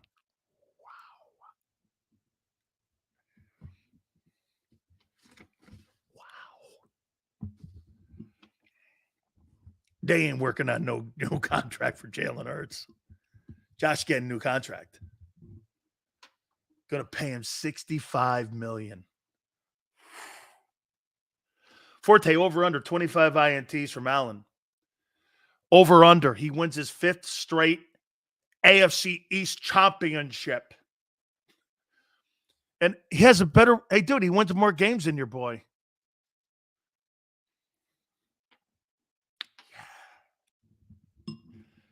Josh Allen. Yeah, look at Bleed Green. Josh Allen without Diggs. Hey, how was your boy Wishbone without A.J. Brown in that Buck game? Hurts will restructure. Why? Wishbone. We're going to have some fun in this final hour. Xander, where are we in the count total? He's not better than Josh. Josh will always be the best. Always. Guys, we're at 185. Got to get to 250. Need your help here. All right. Best coaches, National Football League, and the best owners. We are 74 days out from the start of training camp. Okay? Senior goes, Josh Allen's a running quarterback who throws for 4,600 yards and 30 touchdowns. Your guy plays football like he plays quarterback at Temple. Or Lehigh.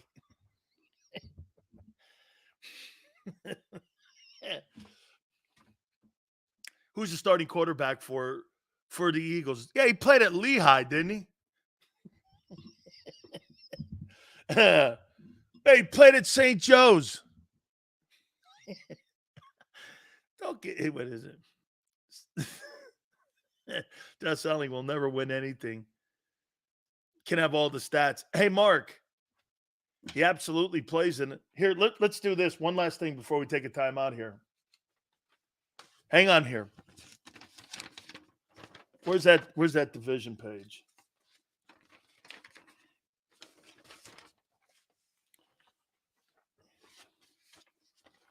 Where's that division page?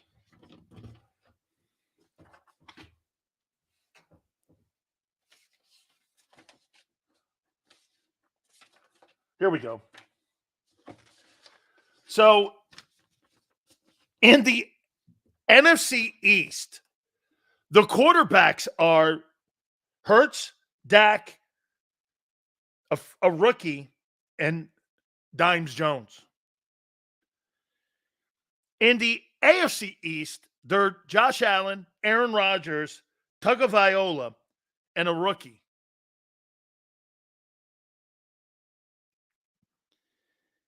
In the NFC North, Purdy, who has more to prove this year, Hurts or Burrow.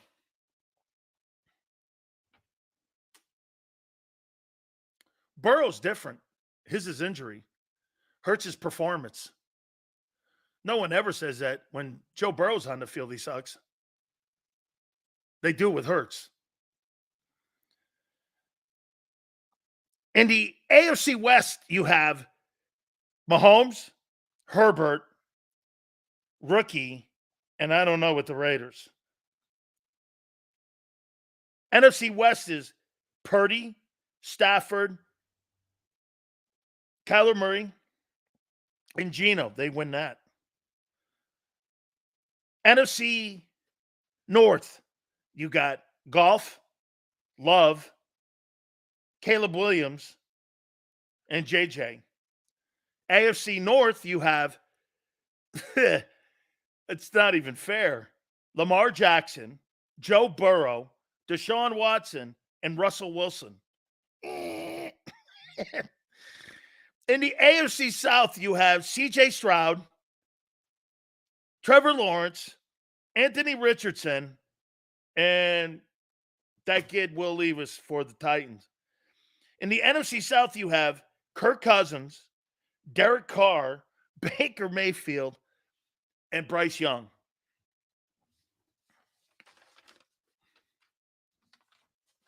A little tougher to get through that AFC, don't you think? Hit the like button. Come on, guys. I need your help, man. 250. Like to get to that number? Hit the like button. Keep it here, National Football Show. If you missed any of today's show on the JAKIB Media channel, listen to the podcast on your way home. Available on YouTube, Apple, and Spotify.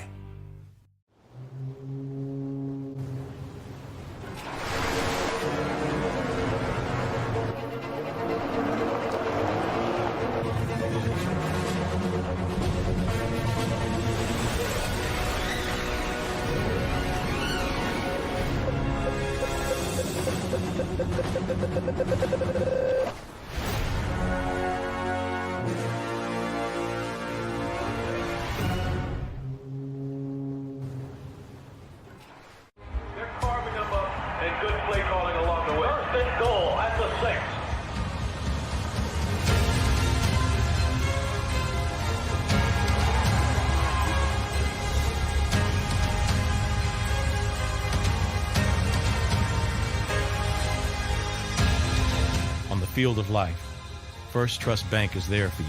Champions on 3. 1, 2, 3. Because Philadelphia dreams deserve a Philadelphia bank. Heading down the shore. Have a ball once more. Here, imaginations run wild and time stands still. Because here, you can find the best of the Jersey Shore, all on one 5-mile island. So leave the old you behind and get lost in the woods. Wild, wild, wildwood days. Plan your stay in the Wildwoods today.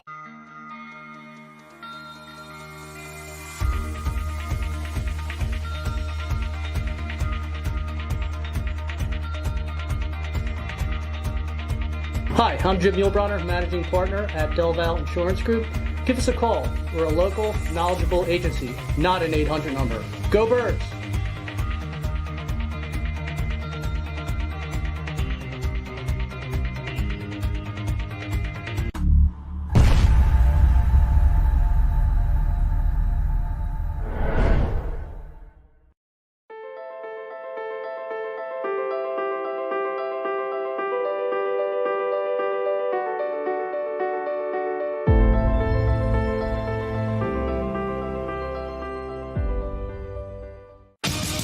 The greatest fans on earth. It's a bold statement, but would you expect anything less from Philadelphia? 58 years of heartache creates a toughness, a grit, a resolve not found in most. Sure, our prayers were answered, but now that we've had a taste, we're looking for more. Pondley Hockey, official partner of the Philadelphia Eagles. EAGLES, Eagles. Get Jeff the phone there, man, talking about wishbone. God, he's such a great wishbone throwing quarterback, man. Leads the NFL in the last 3 years in touchdowns. 38. 38. Woo! Wow. He's got more rushing touchdowns than Derrick Henry. Austin Eckler, who's third. Mixon, James Conner, Jonathan Taylor with 29. Woo! Go get him, Wishbone. That's how you do it, man. Ain't another quarterback on here worth the shit. Only Wishbone. Oh, man. How long before Kenny Pickett starting? God forbid that happens, man. That would destroy my show, Kyle. Are you crazy? Kyle, just so you know, do you actually believe that I don't want Jalen Hurts to be the starting quarterback? Are you crazy? To what? Cover small hands Pickett? Small hands Pickett? No, thank you. I have no interest in small hands Pickett. No way would I want that. All right. How about this? Way too early Super Bowl predictions. Sills has been pretty good the last couple of years here.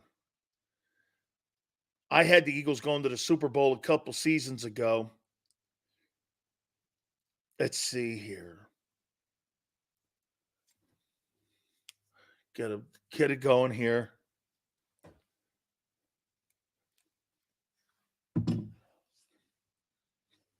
Super Bowl prediction.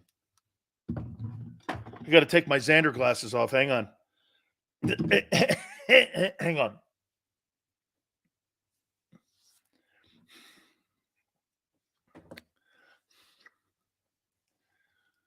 My way too early Super Bowl prediction.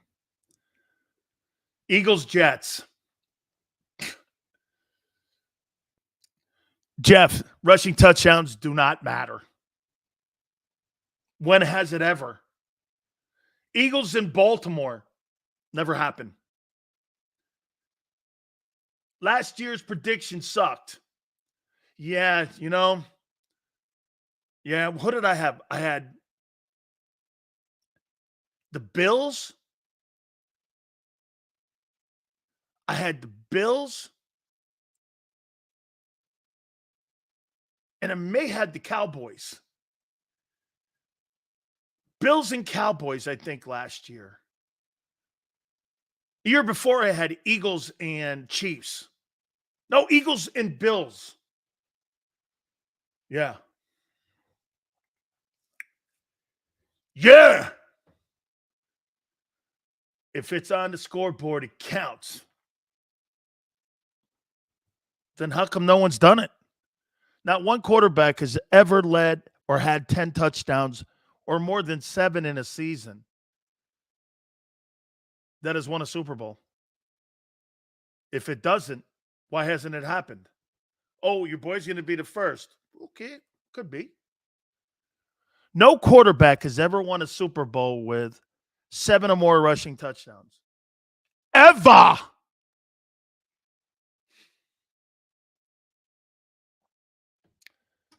You got the Texans and the Lions. That's not bad. That's not bad. Baltimore and the 49ers. That's good too. Niners all damn day. Your nickname was because there's hundreds of games and only dozens of bowls. What? Super Bowl. There's only been like 58 of them. Someone tells Sills Josh Allen had 15 rushing touchdowns. He also had 4,600 passing yards or 4,400 passing yards and 30 some odd touchdowns or 28. Dude, he's a quarterback. That number's too high too for him.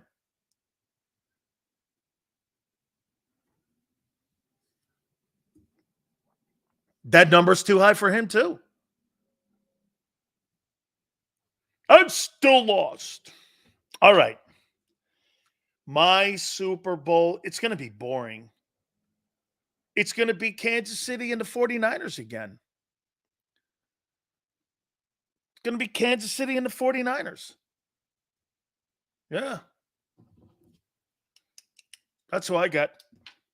Two best teams. Best coaches, best teams. One quarterback is efficient. The other quarterback's a legend. The San Francisco 49ers versus the Kansas City Chiefs. By the way, that game is also going to happen this year. I believe it's in the Bay Area too. Right? I think that game's in the Bay Area. That game's in the Bay Area, week 7. Wow.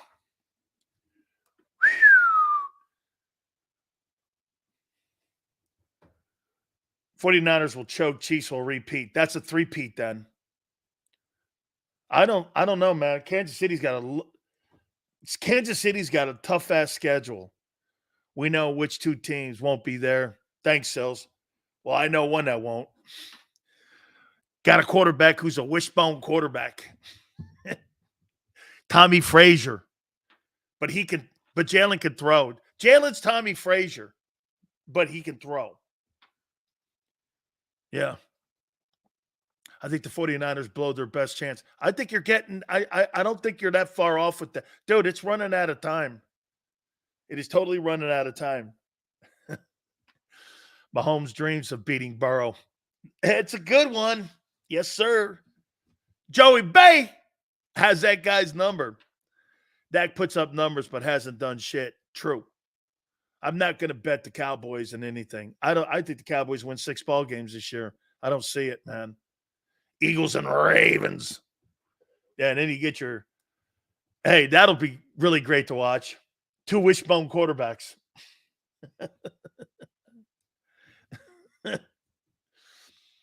Let's see here. So is Patrick Mahomes going to beat Brady's Super Bowl victory record? I don't know if he gets to 7. But Brian, if he wins 3 in a row, it'll be something no one's ever done. And you have to put that in that stratosphere of doing something. And it would be his 4th. He probably wins the MVP. He ties Brady in MVP Super Bowls. I mean, shit, that would be insane. Would that not be 4? That'd be 4 for him, right? 4 and... That'd be 4 for him. And he would have, 5 appearances? Man. He goes into if he wins 3-peat, he'll probably be considered better than Montana, which is a lot. Army versus Navy. Love that. One of my favorite games of all time is Army Navy, and I actually love it at the Link, and I've been to the Link numerous times for that game. I think the Link does a really great job. Baltimore does a really great job. They used to rotate that back and forth, and I used to go to the Army Navy game in Philly.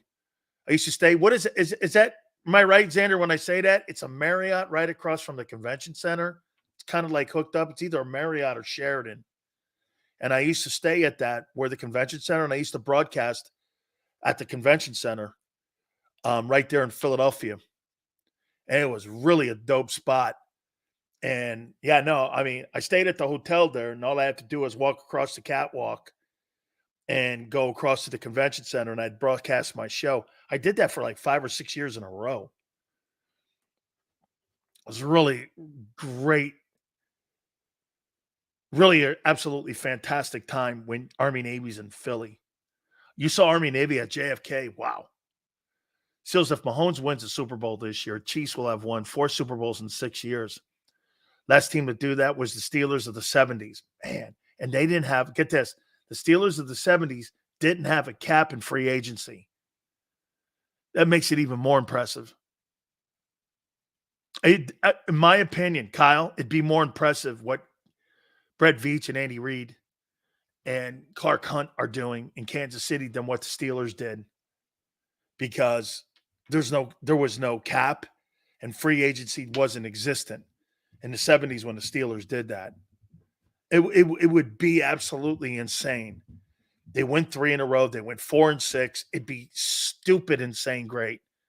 It may even rival what the Niners did in the 80s. and early 90s by winning all them Super Bowls. Big Seals, do you have the Eagles missing the playoffs this year? Well, I mean, I still think they're going to win 7, but I got them down now. When you look at the schedule, I got them 9. I think, but the Eagles could do this: 7 to 9 wins or 9 to 11 wins. They could be in that room. Depends on what the defense does. Just depends on what your defense is. Here are the 2 biggest question marks: your quarterback and your defense. Am I wrong? Your quarterback and your defense.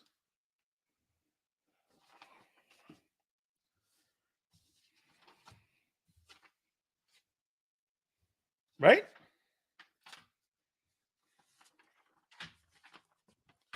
Quarterback and defense. Right? Oh, Ty. What's the matter, honey? You getting a little upset? Can't just talk sports, kid? It's okay, sweetheart. Philly D, absolutely. Back then, you had rich teams and broke teams. Amen. Absolutely. We definitely need our number 1 pick to be exceptional. Yes. Hey, how about this? The last 3, actually. Your top picks have to be good. Davis, Carter, and Mitchell. Those 3 guys have to be exceptional. I don't think there's any coincidence. And you even throw Nolan Smith into that. Okay? Yeah, even Nolan Smith. They will be.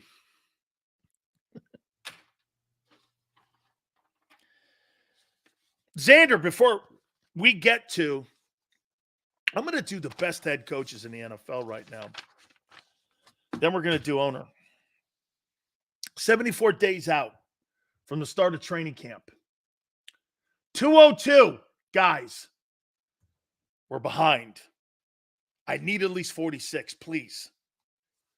Likes, we're almost at 50. It would be great to get to 250. And get this, unlike the Eagles rallying last year, we're rallying. Time to put your rally cap on. See, this is the difference between what happened with Xander's Eagles last year. They just shit the bed. My people won't hear. They're going to fight. You guys are going to fight. Fight. It's your show. Seals, do you think the Eagles trade for a pass rusher? Well, he's got $30 million.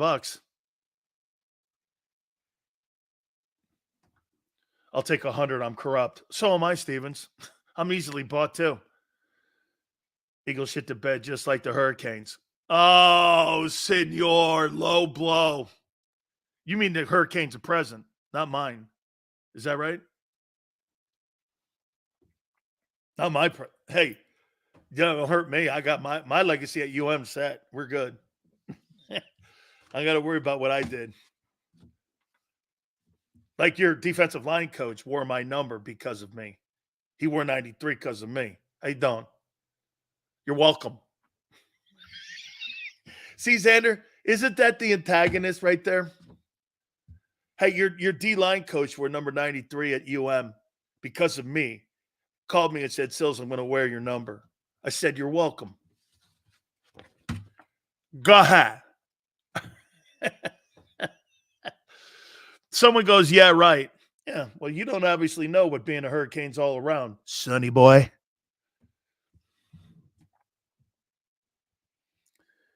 Dan, we are some offensive play calling and a tackling away. I think tackling is going to be an issue for all teams this year. Sills, are the quarterbacks entering the draft next year, are they better than Hurts? Good question. I'll take a look at that.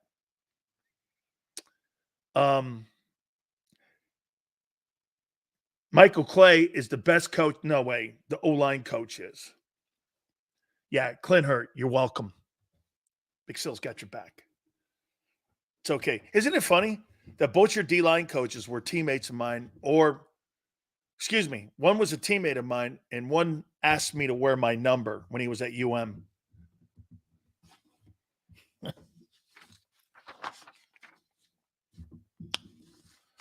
Who will? Show us proof. Well, I'll help you out. Anybody who wears 76, ask Sap. Anybody who wears 98, which they do, ask the Brown family. Mario hands the jersey numbers down. Kevin Fagan's 95.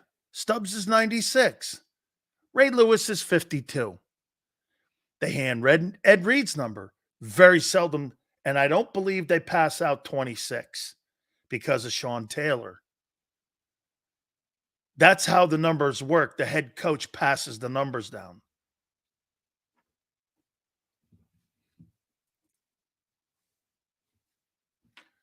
Who? Good question. I know Calais didn't wear it. He wore 80. He wore 81 in college because somebody wore 93. I forget. Maybe it was Clint who was wearing it at the time. And he wears 93 in the pros. How you doing? All right. The absolute best coaches in the National Football League. This is the Big Sills list of your top 32 NFL head coaches, 74 days out from the start of the season. At number 32, I got Antonio Pierce. Raiders. We'll see. I don't really like when players give a vote and get a vote to have a coach them. What do the players know about a coach who might have to get in your ass or fire you? What are you, Nick? I mean, I actually like the guy, and I think they played hard, but we'll see. Dan Quinn, number 31, Washington Commanders. I'm hearing people in Dallas are absolutely raving that Dan Quinn's no longer the D coordinator in Dallas. Number 30, Raheem Morris, Atlanta Falcons.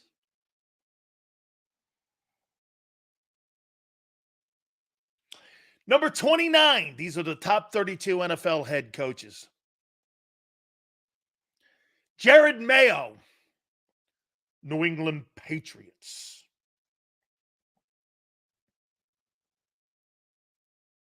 Number 28, Mike McDonald, Seattle.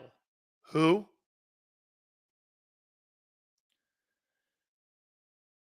Number 27, and I think this is way low, but he hasn't been in the game in a bit.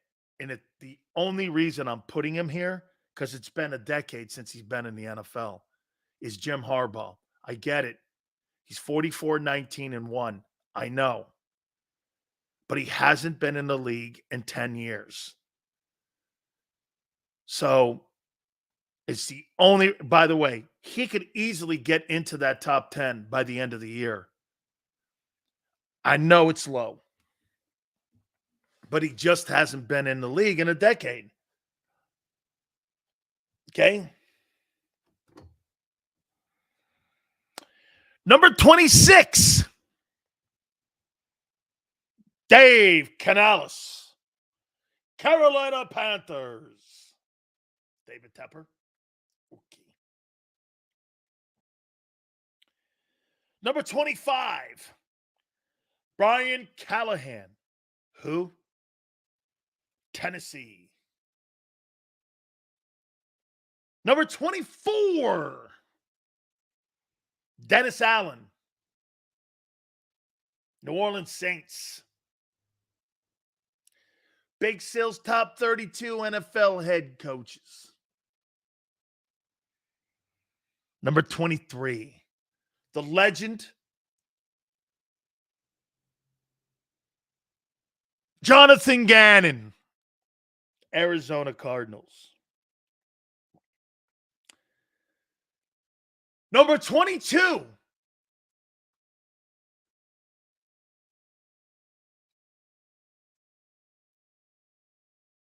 Matt Eberflus, Chicago Bears.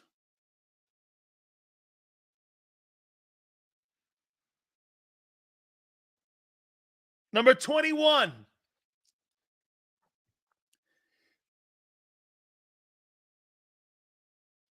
Robert Saleh, Jets.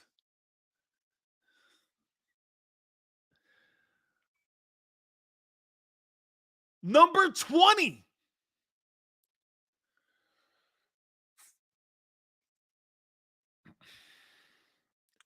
Brian Dable, Giants. Number 29, or excuse me, number 19,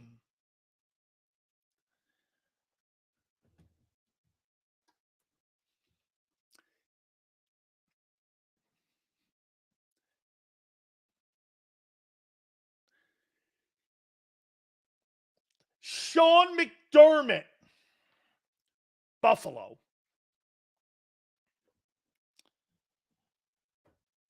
Number 18, the man from the city of brotherly love, Fredo Sirianni, Eagles. Number 17, Shane Steichen, Colts. Number 16, Todd Bowles, Buccaneers. Top 32 Big Sills NFL head coaches. Number 15, D'Amico Ryans, Houston Texans. Number 14, Dougie Peterson, baby. Win one for the city of Philly. How you doing? Just got to, hey, you know what Doug just did for Jacksonville too? You know, I know that it was kind of like not a very good year last year in the way it ended for Doug. But Xander, everyone, take a look at what Doug's done since he's been down there. You're trying to turn around Trevor Lawrence. You've not had a losing season. And yesterday, they just got approved a $1.5 billion stadium in Jacksonville when the league thought they were going to move that team to Europe. Doug, wow. I say Doug has made as much of an impact on the National Football League team. There's only one other guy that has had a bigger impact on a football organization in a city. That's Don Shula than Doug Peterson has in the Jacksonville community in a short period of time. I mean, no losing seasons. You're turning around Trevor Lawrence. And you just got a stadium built that no one was in agreement on building for $1.5 billion.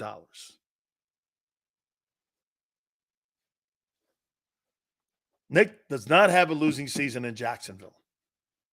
Jacksonville? In Jacksonville.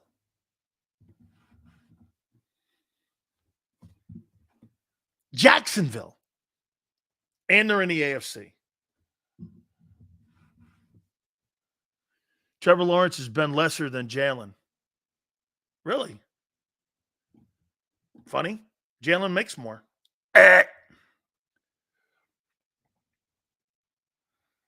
Number 13, Mike McCarthy, Dallas Cowboys.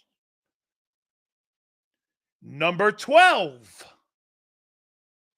Sean Payton, Denver Broncos. Number 11, Kevin O'Connell, Minnesota Vikings. And here we are, top 10 NFL head coaches. According to Big Sills. Number 10, Mike McDaniel, Miami Dolphins. Number 9, Zach Taylor, Bengals. Number 8, Kevin Stefanski, Cleveland Browns. Number 7, Dan Campbell, Detroit Lions.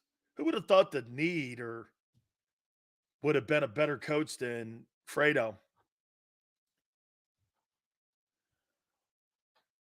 Number 6, the Packers' Matt LaFleur, Green Bay. I said last year was going to define him as a coach because he didn't have Aaron Rodgers. Proved me wrong. Did a hell of a job a year ago and beat the shit out of the Cowboys in their own barn. Dude, guy's a really good coach. Here are the top 5. After talking to Xander last hour, I don't know. Maybe he's too high. I got Mike Tomlin here. Pittsburgh Steelers. Eagles are going 7-9-1 this year. Sirianni gets fired and Kellen Moore is your new puppet for the next 3 years, and the Eagle fans will be calling for Pickett to play.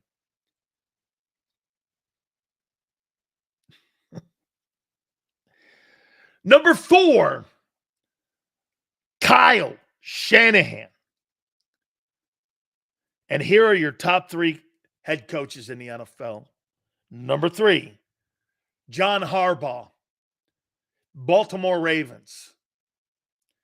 Number 2, Sean McVay, Rams. And the number 1 coach in the National Football League is Andy Reid. And the cool thing about Andy Reid is that Andy Reid, for the next 4 years, if he wins 11 or 12 games, will pass Don Shula in 29 to become the winningest coach in the history of the National Football League, and will pass Belichick in postseason wins. And you fired him.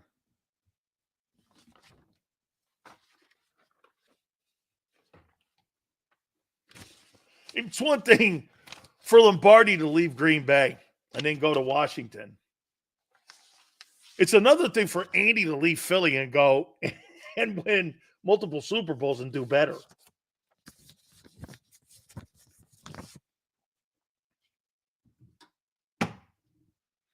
Yeehaw! Yes, sir, baby. Where are we next? Oh, yeah. Where are we next? Way to go, Andy. Congratulations to you, son. That's a heck of a job. Say, Steve, I crack you up, man? All right. Glad to hear that. All right, here we go. We're 74 days out from the start of training camp. And I was asked by popular demand, what does he say? Andy didn't do shit without Mahomes. What did Walsh do without Montana? Want to show you how ridiculous and stupid that take is?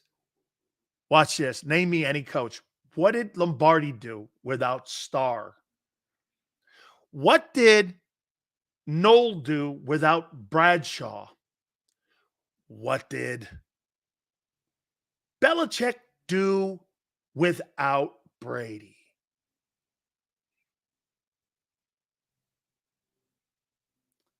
You can't name one of the top 5 head coaches in pro football without having an affiliation with a great quarterback. They go hand in hand. How you doing? What did Bill do without Brady? Okay. What did Noel do without Bradshaw? Walsh without Montana? What? 215 likes. Come on, guys. Let's move it. What did Jimmy do without Aikman? Fair. What did Andy do without Mahomes? Gee. So we're comparing him to LJ's metric. Every other great coach. Thank you. It's not just for one guy, it's all the coaches. It shows you that if you don't have a great coach, you're not going to win no matter who you are.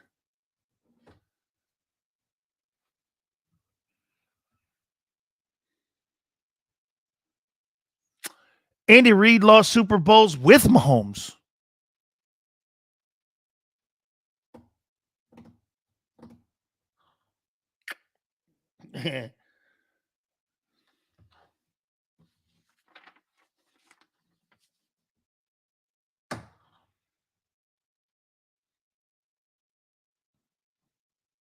Here we go.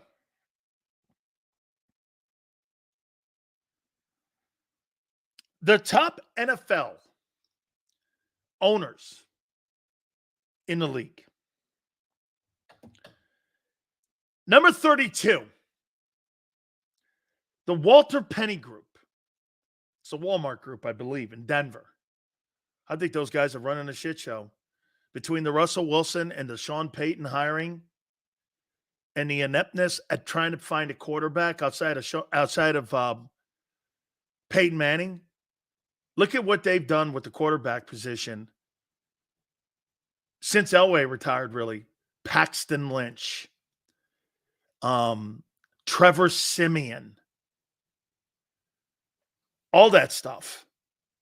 I mean, I mean, look at how many first-round draft choices you've given up for Russell Wilson and for Sean Payton.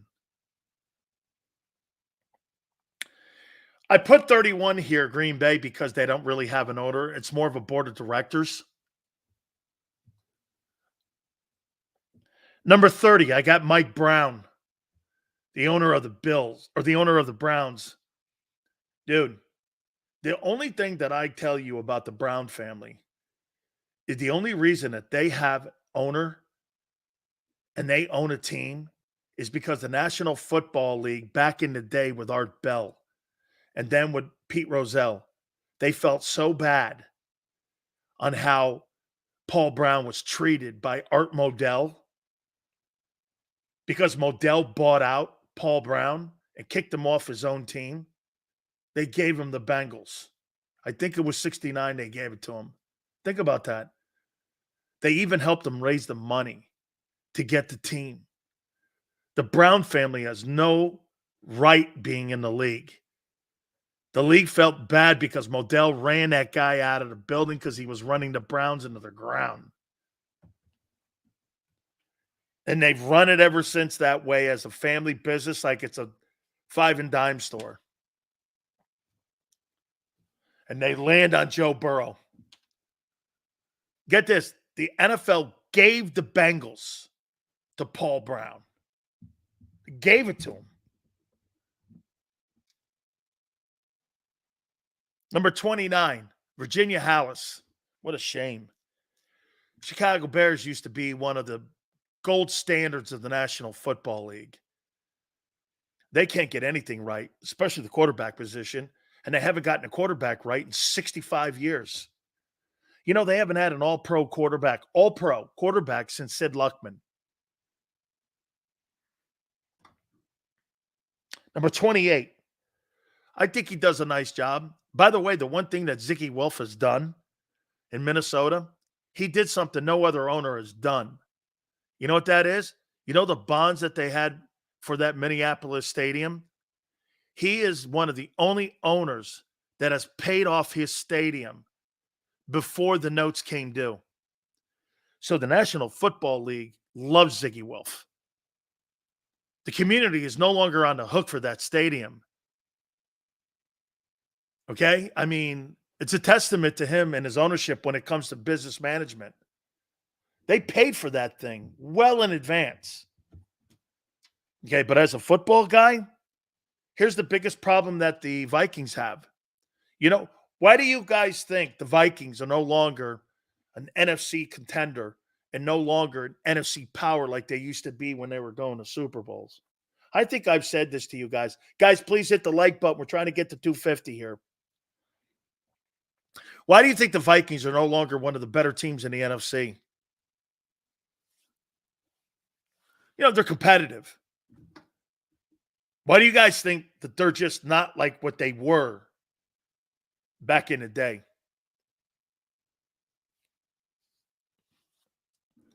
It's a simple reason. They don't have an elite quarterback. Some to that. Dumb drafting.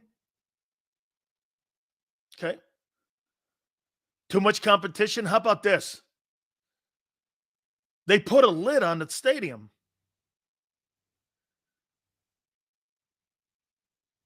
They put a lid on the stadium. They used to play at Old Metropolitan Stadium in minus 38 below degrees weather. You talk about home field advantage? Why do you think the Bills have such a home field advantage in November, December, and January when you go up to New England or you go up to Buffalo and you play in those elements, or Green Bay? They put a roof on the stadium. There's no coincidence that they haven't been back to Super Bowls since, and they went to 4 of them. They just haven't. I mean, they took their biggest home field advantage away. You used to have to play the Purple People Eaters outside in 38 below degree weather. You took the biggest home field advantage away that the Minnesota Vikings ever had.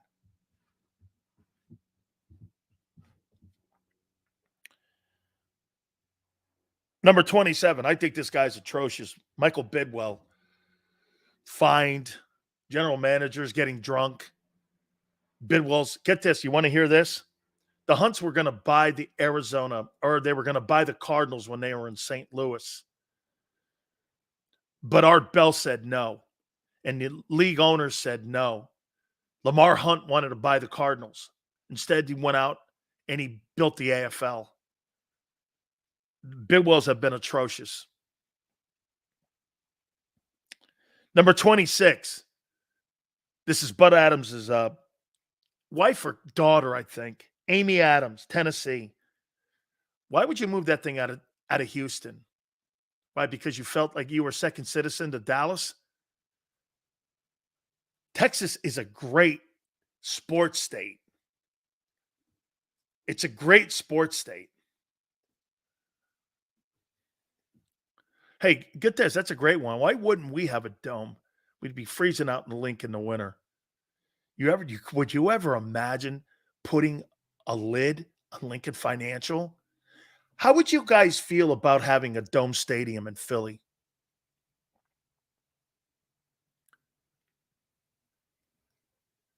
How would you guys feel about having a dome stadium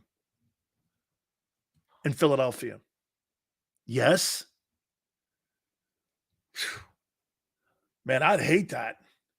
I think you'd lose some of your fan base with that. Dude, do you think Philadelphia would ever go for a dome stadium? That's right, Sean. That's man, I'd be like, wow. Snowflakes are taking over Philly for sure. No way. No freaking way.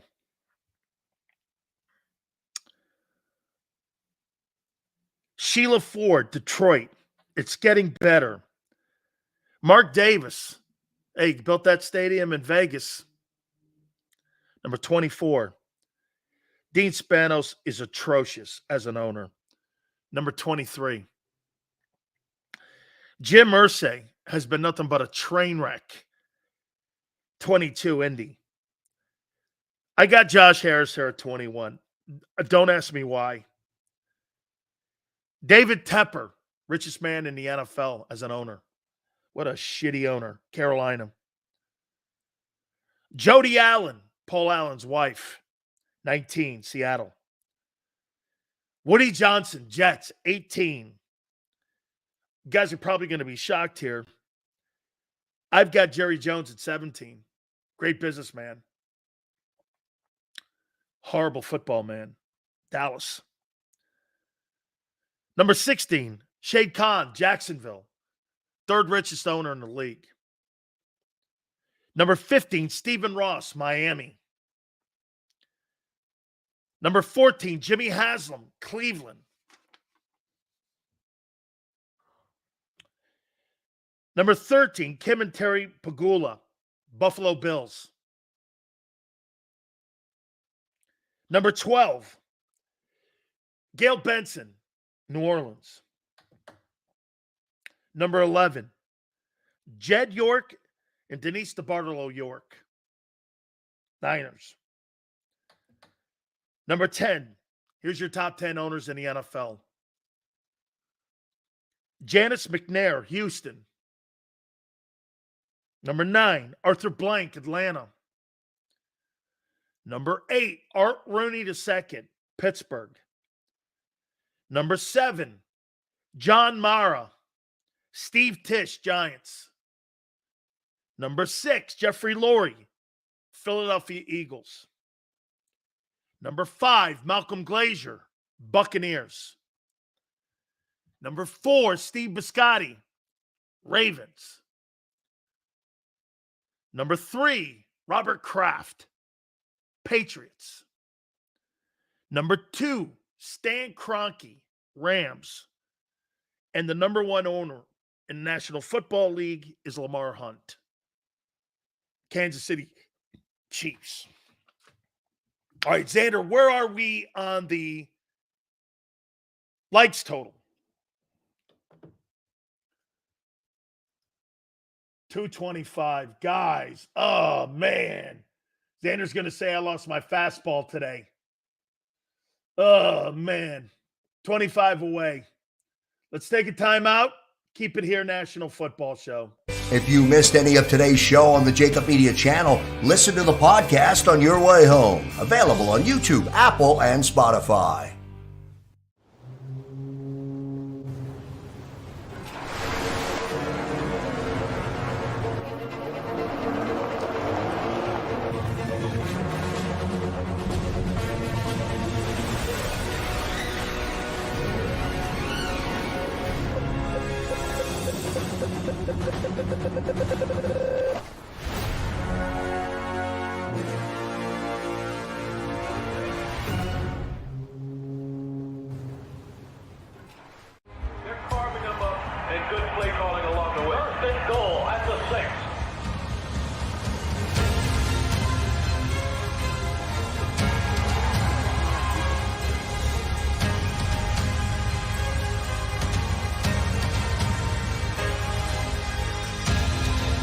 Field of life, First Trust Bank is there for you.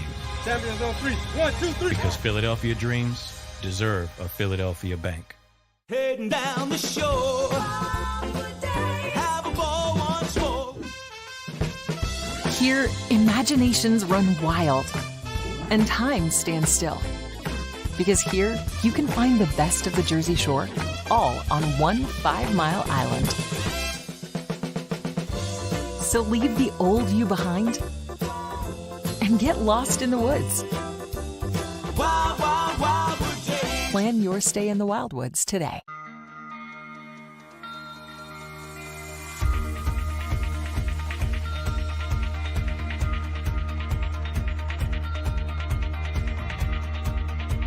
Hi, I'm Jim Muehlbronner, Managing Partner at Del Valle Insurance Group. Give us a call. We're a local, knowledgeable agency, not an 800 number. Go Birds!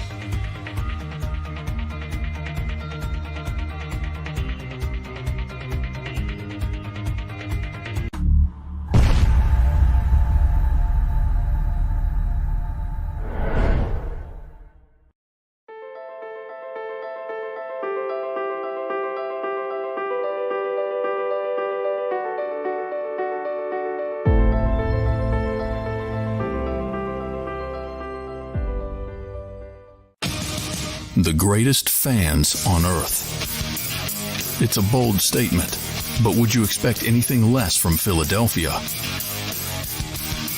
58 years of heartache creates a toughness, a grit, a resolve not found in most. Sure, our prayers were answered, but now that we've had a taste, we're looking for more. Pondley Hockey, official partner of the Philadelphia Eagles. EAGLES, Eagles.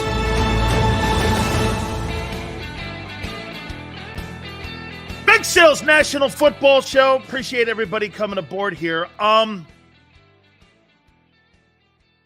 We got Theismann on Monday, and Philly 500 is going to join us tomorrow, along with the Philly Godfather. We're going to start going through some of the NFC East teams, and we're going to start going through some of the teams that the Eagles are playing. So we'll touch base with some of those teams that they're going to play, like the Packers, the Falcons. We'll get Rich McKay on again, and we'll do the Saints. We'll start doing that stuff next week as well. So, by the way, what'd you think of Xander? Yeah. What'd you think? I thought he fought back a little bit, unlike some of the other people. Steve goes, great. Hey, great. He's great. Of course, Steve. Because he's going to be the defender. Sanders a good dude. Tomlin's average. Holy cow. Sanders one of us? Mediocre. That's okay, senor. You say this show sucks every day and you're here. So he's probably taking that as a merit badge.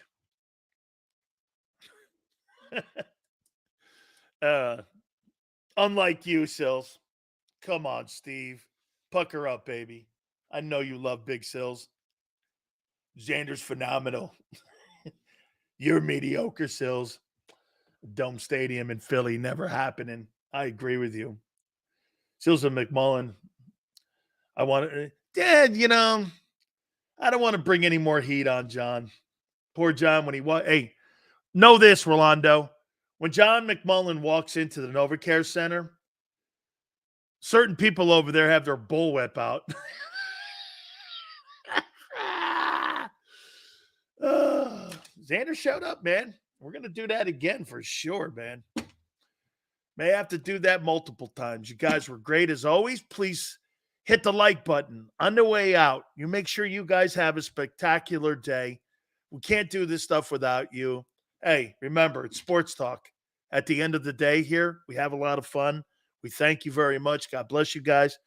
Xander, Big Joe, we appreciate it. 2 to 6 tomorrow, and we shall see you on the flip side.